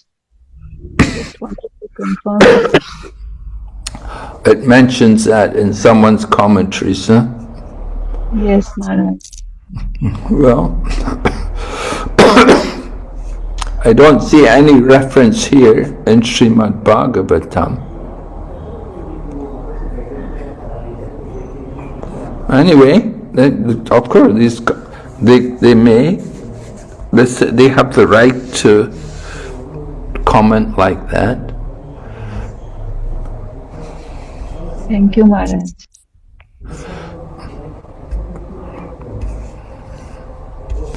Sometimes, we will take certain freedom as authors, and they will describe certain situations, and for the sake of explaining something, presenting something, they may give this kind of information, which may be true, but we have no way, of really verifying it. We don't know right or wrong, but not particularly very important for us. Yeah, it could be taking their hands. Lord Krishna can expand himself if he wants and take the hand of each of the gopis. Certainly he's in the hearts of every gopi. So if he wants, he can also be outside and he can also hold their hand and bring them. Thank you, Maharaj. Text 13. Their heartache vanquished by the ecstasy of seeing Krishna. The gopis, like the personified Vedas before them, felt their desires completely fulfilled. For their dear friend Krishna, they arranged a seat with their shawls, which were smeared with the kumkum powder from their breasts. So here we're told how the gopis take their shawls. Now, there's many gopis, and they each have their shawl, and they're each putting their shawl down for Lord Krishna to arrange a seat for him. So the gopis are feeling very happy. It says their desires completely fulfilled. So this is the nature of the reunion, the coming again to be with Lord Krishna. They're forgetting all the suffering which they had gone through, and they're appreciating, they're enjoying just being with Krishna, and they want to even use their own shawls to make a seat for Lord Krishna.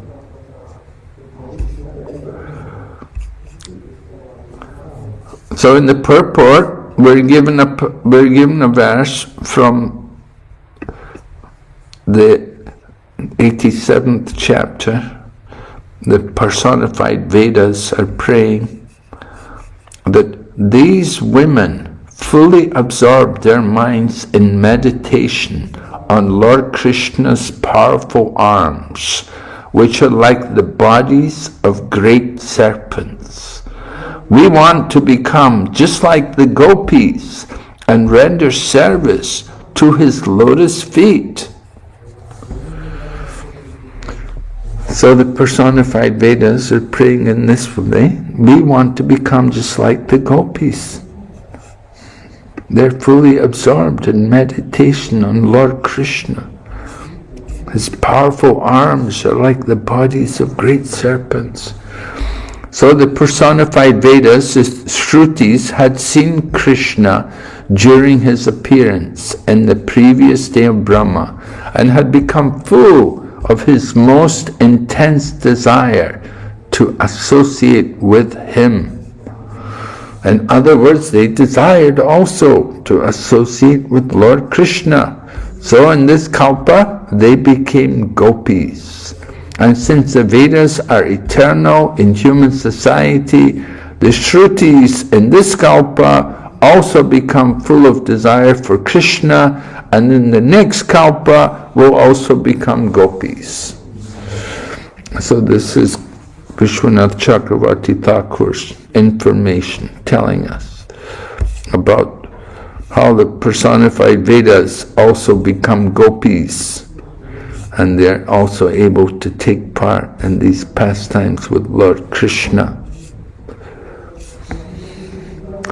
Text 14. Lord Krishna, the Supreme Personality of Godhead, for whom the great masters of mystic meditation arrange a seat within their hearts, took his seat in the assembly of gopis. His transcendental body, the exclusive abode of beauty and opulence within the three worlds, shone brilliantly as the gopis worshipped him. Oh, wonderful. Lord Krishna,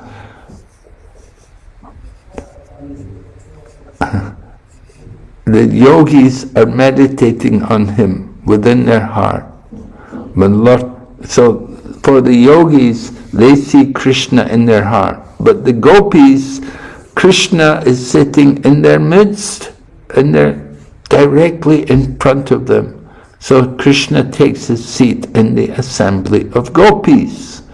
So who's in a more advanced position? Certainly the gopis are far above these mystic yogis.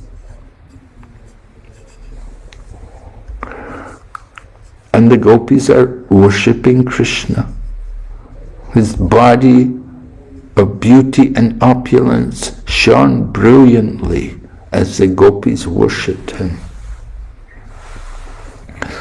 So the purport describes the masters of mystic meditation include Lord Shiva, Ananta Shesha, and other exalted personalities, all of whom keep the Lord seated within the lotus of their hearts. This same Lord, conquered by the intense, selfless love of the gopis, agreed to become their boyfriend and dance with them in Vrindavan, after sitting upon their fragrant shawls on the bank of the Yamuna river. So this is the love between the Lord and the gopis. The Lord Krishna is conquered by the love of the gopis, and he's agreed to become their boyfriend, and to dance with them in Vrindavan. And the gopis, they are conquered by Lord Krishna. They have given up their shawls for Krishna to sit on. So this is the real loving exchange between Krishna and his devotees. The gopis, they enjoy this kind of loving feeling. We can see the beauty of Vrindavan and how pleasant these pastimes are. This section of the Bhagavatam, it's all Leela. There's no real philosophy here. It's all Leela. We're hearing about the loving pastimes, Krishna enjoying his supreme pastime with his supreme devotees, his greatest devotees, the gopis of Vrindavan. And we're hearing how they enjoy to the supreme extent. So this is the wonderful pastime of the Rasa Leela, how it's going to come about. But before the Rasa dance, the gopis are going to put some questions to Lord Krishna. All right? So, in the beginning of this chapter, we spoke about how the gopis were crying in separation from Krishna, that their hearts were broken, and they were weeping loudly. But they had not given up. They were still eager to see Krishna. They were very, very eager to see him. They did not say, oh, okay, forget him. I'm going to forget him. I never want to hear about him again. But rather, they were eager. They were, when will he come? Where is he? And so, this was their mood.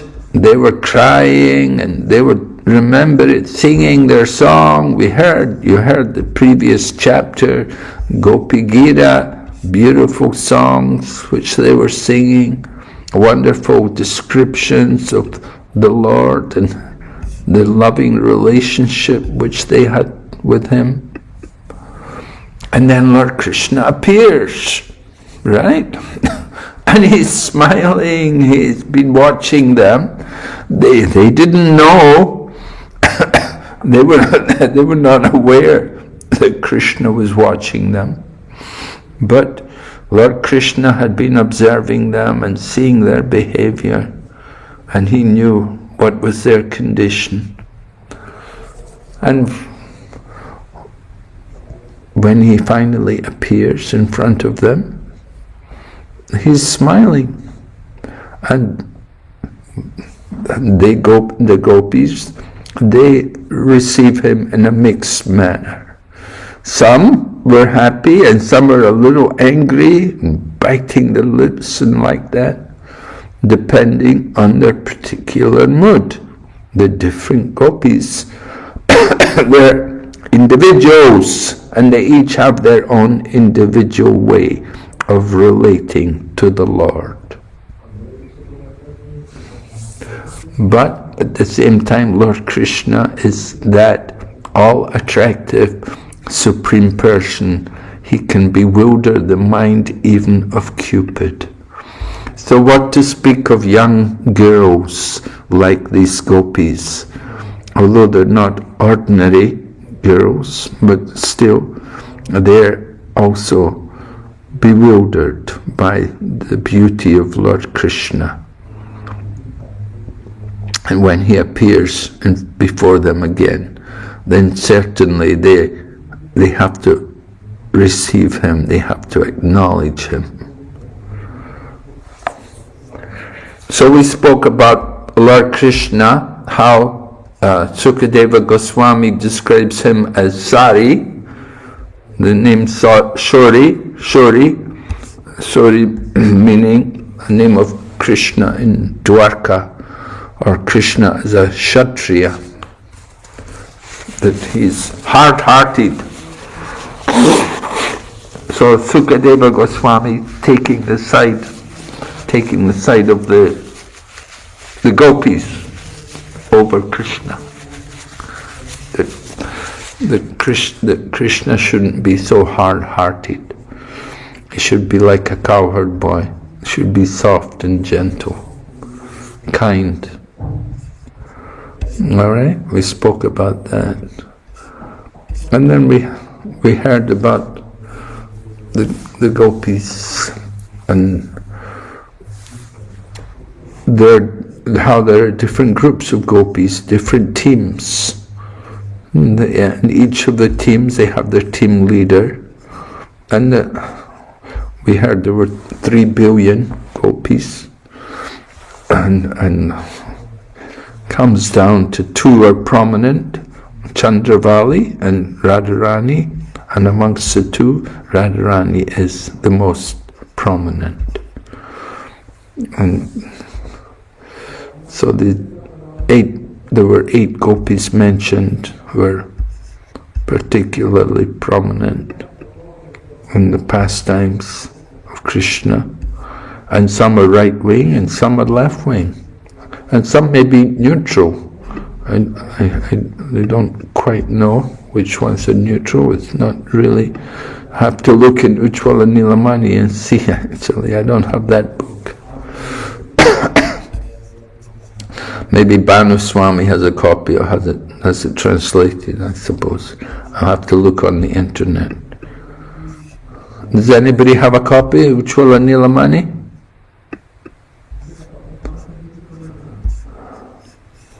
No? Okay. So, anyway, we spoke about the different moods of different gopis, how they each have their own particular way of dealing with each other. And we heard about how some gopis, one gopi is taking Krishna's hand between her palms, and another's placing his arm on her shoulder. What would you think of that, huh? If some woman took your arm and put your hand on her shoulder.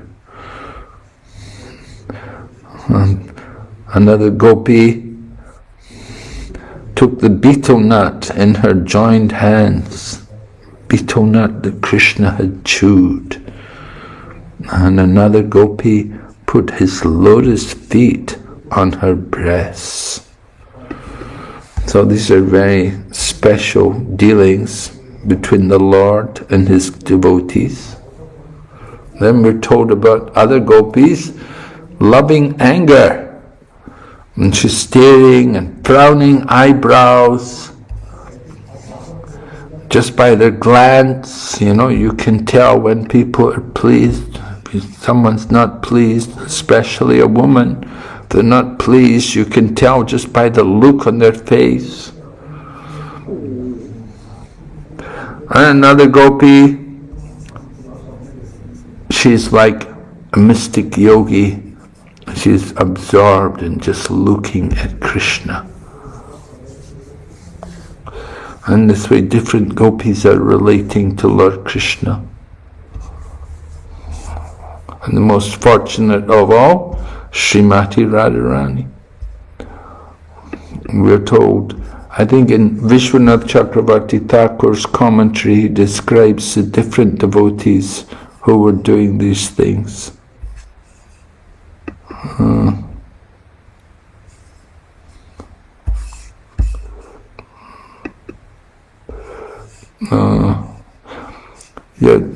Vishwanath Chakravarti writes in text number 4, he said, 5 verses describe the personal loving activities of some of the principal gopis. One gopi held Krishna's right hand in hers. This is understood because in the second half of the verse, it is described that another gopi put his other hand, decorated with sandalwood paste, on her shoulder. That would be his left hand. And since it is proper for the gopis to stand to left of Krishna, then the gopi took his hand out of courteous friendship and explicit eagerness. And because of the reverential touch of the gopis, it can be understood that she was one of the subservient group. Dakshina, fully surrendered to Krishna, thinking herself as belonging to Krishna. So that is the nature of the right-wing gopis. They have the feeling that they belong to Krishna. And because she is mentioned first, it may be concluded that she was senior-most of that group, meaning she is Chandravali. The other gopi, characterized by a slightly reverential embrace, was an independent lover of the submissive group, with explicit expression of affection. This is mixed with reverence. That gopi was Shama, who is a member of the friendly group to Radha. And then text number 5, one gopi took Krishna's chewed tamula in her folded hands. She was a member of the Dakshina group, dependent with friendship almost of the Dasya mood. Another gopi took Krishna's right lotus foot and placed it on her breast while sitting on the earth. Supporting himself with his left arm on the shoulder of a gopi, he was standing on his left foot. The seated gopi was of the Dakshina group, dependent with Dasya, almost of friendly mood. You said earlier that Shama was in the Chandravali's group, right wing. Now you said that it is Radharani's group, Samala. Shama. But Shama means Samala. Here it is in our book, it is written Shamala. Is it both are same, Samala and Sama, or they are different? I don't. We have to check on this. I'll have to check on this copy which I have of the translation has not been edited very well, so there may be some mistakes in it. In the same sentence in the bottom of the line, he says, Sakhis of Chandravali Padma and Saibhya. Shamala belongs to that group. Yes, Shamala, but here it says Shama. No, Shama. Yeah, that gopi was Shama, and it said she was a member of the friendly group to Radha. So, Oh, Sim, that means Sim is different than Samala. yes. So Samala is in the Chandravali group. Right. So the seated gopi was of the Dakshina group, dependent, meaning she was dependent, with servitude, almost of a friendly mood. Both were reverential, thinking of themselves as belonging to Krishna. They were Sakhis of Chandravali, Padma, and Saibhya. So, the Sakhis, Chandravali, Padma, and Saibhya, they're one group. And then it said one gopi, arching her brows like a bow, helplessly subject to the anger of love, aimed arrow glances at Krishna as if to shoot him. O leader of rogues, you have been completely you've been completely successful in administering the hala poison of prema to me. Why are you again approaching me to burn my life airs, which have almost left my body already? I can understand very well who you are. This was the mood she revealed as she glanced upon him. She bit her lips, hiding them with her hands as an expression of anger. This gopi exhibited jealousy, mana, arising from madhusneha, thinking of Krishna as hers. This gopi was Radha. Right? Then one gopi gazed at Krishna with unblinking eyes, due to being stunned with bliss. Like bees mad to taste lotus honey, her two eyes, though relishing his face, were not satisfied. And because of the fierce glance of Radha mentioned in the previous verse, Lord Krishna's face was trembling with fear and remorseful. Therefore, that gopi could not be satisfied, though tasting repeatedly that face relished by her two eyes.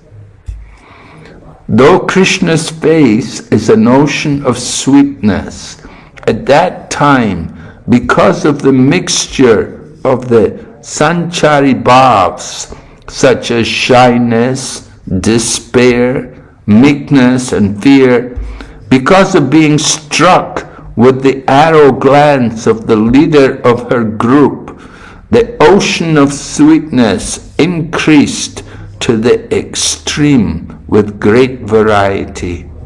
The gopi could not be satisfied because of her increased thirst. For lacking a complete example covering the second interpretation as well as the first, to illustrate this, an example covering the first interpretation is given. Just as devotees situated in the servitude and friendship bhavs, though they serve Krishna's lotus feet repeatedly,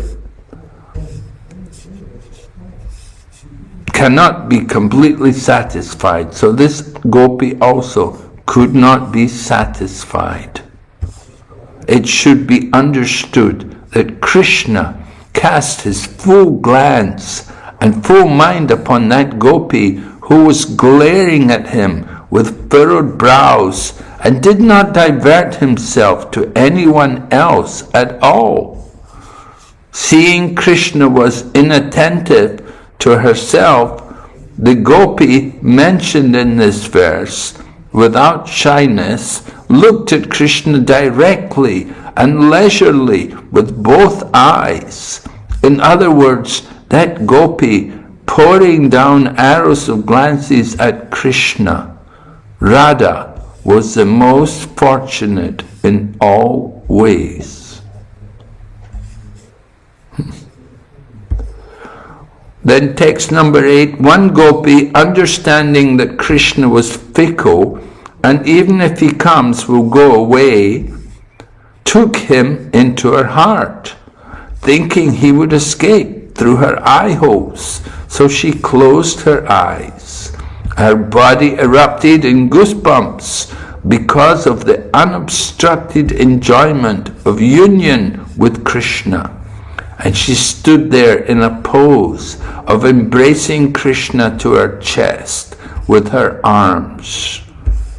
Her sense control being absent due to intense thirst at the end of long separation, and her shyness absent due to outsiders not gazing on her.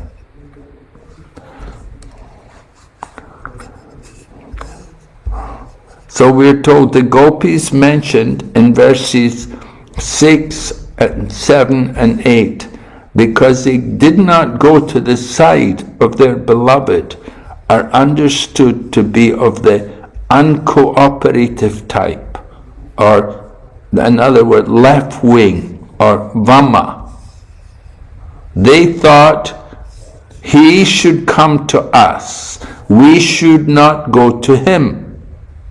Right? This is the left wing mood. He should come to us, we should not go to him.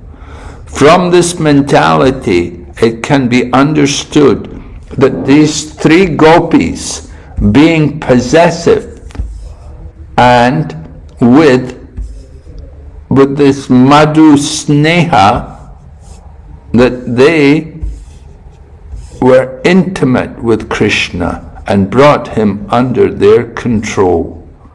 Among the three, the gopis mentioned in verse 6 is Radha, the leader of the best group.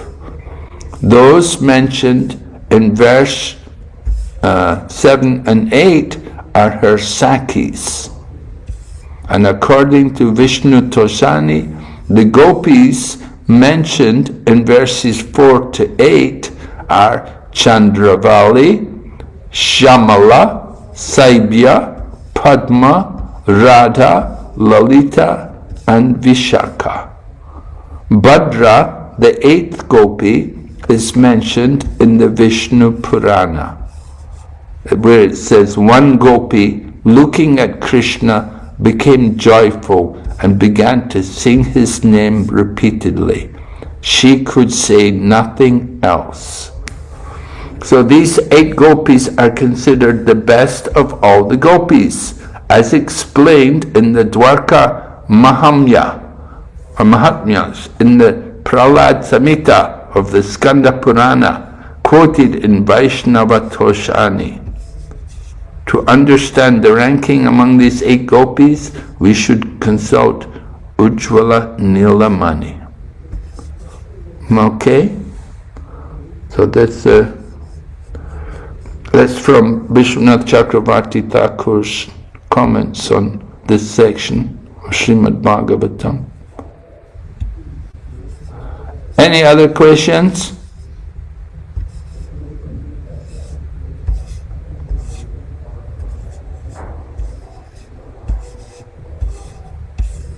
Chandrapana, could we get a chance to read also?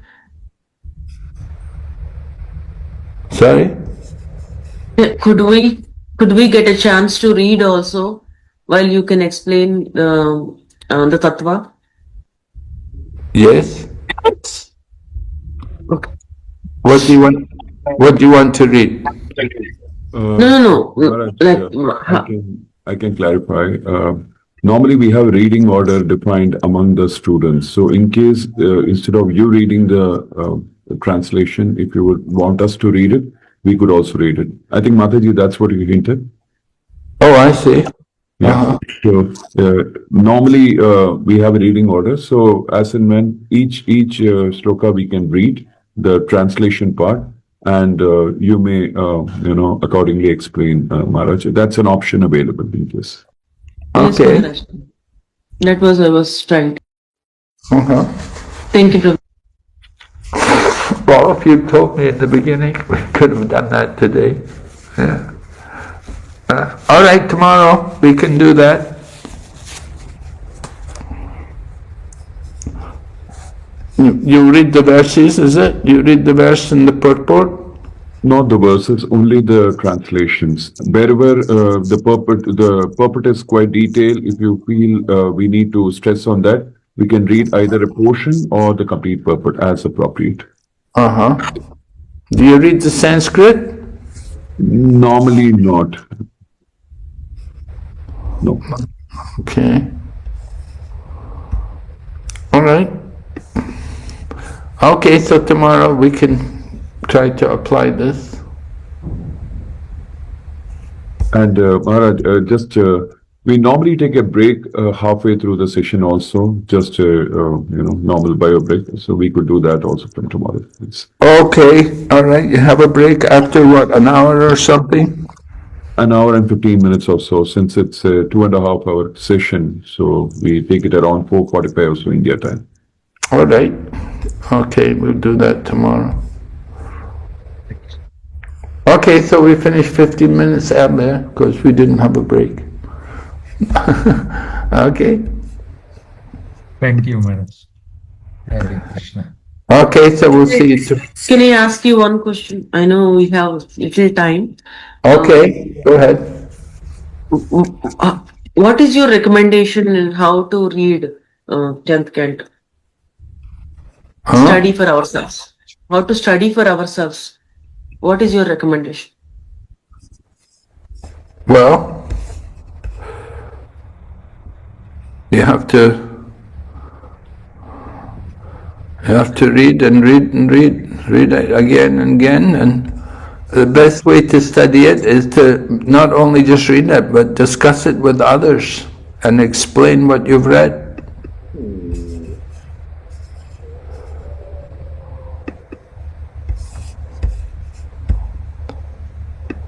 Understand?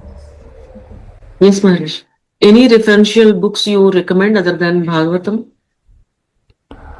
Well, we're using Vishwanath Chakravarti Thakur's commentary. I've also been looking at Shivaram Swami's book on this section. He has written one book called Parayaniham. Parayaniham. That like no way I can repay you. So that's also a very good book because Shivaram Swami, he's taken the comments of all the acharyas and put them together in explaining this different section of the Srimad Bhagavatam. Parayanam? What? Can you repeat? Parayaniham, yeah, Parayaniham. Shivaram Swami has a book called Parayaniham, and it's very good. It's written just about this section, this chapter 32, and talking about Lord Chaitanya, You have to like reading. If you're really into reading, it's very good to read that. And How to use Gopala Champu and Ananda Vrindavan Champu in this, like how to read those with? well,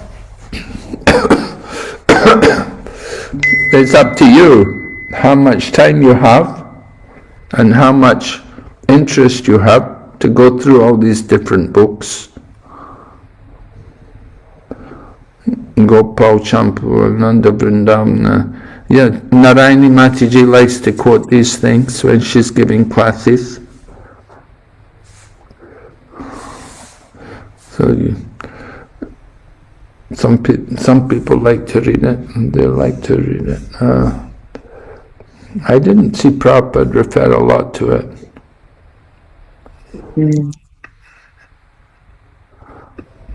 Mainly Prabhupada is following Vishwanath Chakravarti Thakur.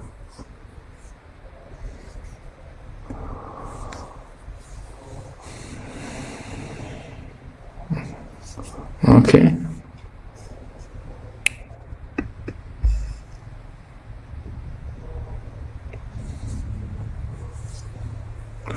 All right, any other question?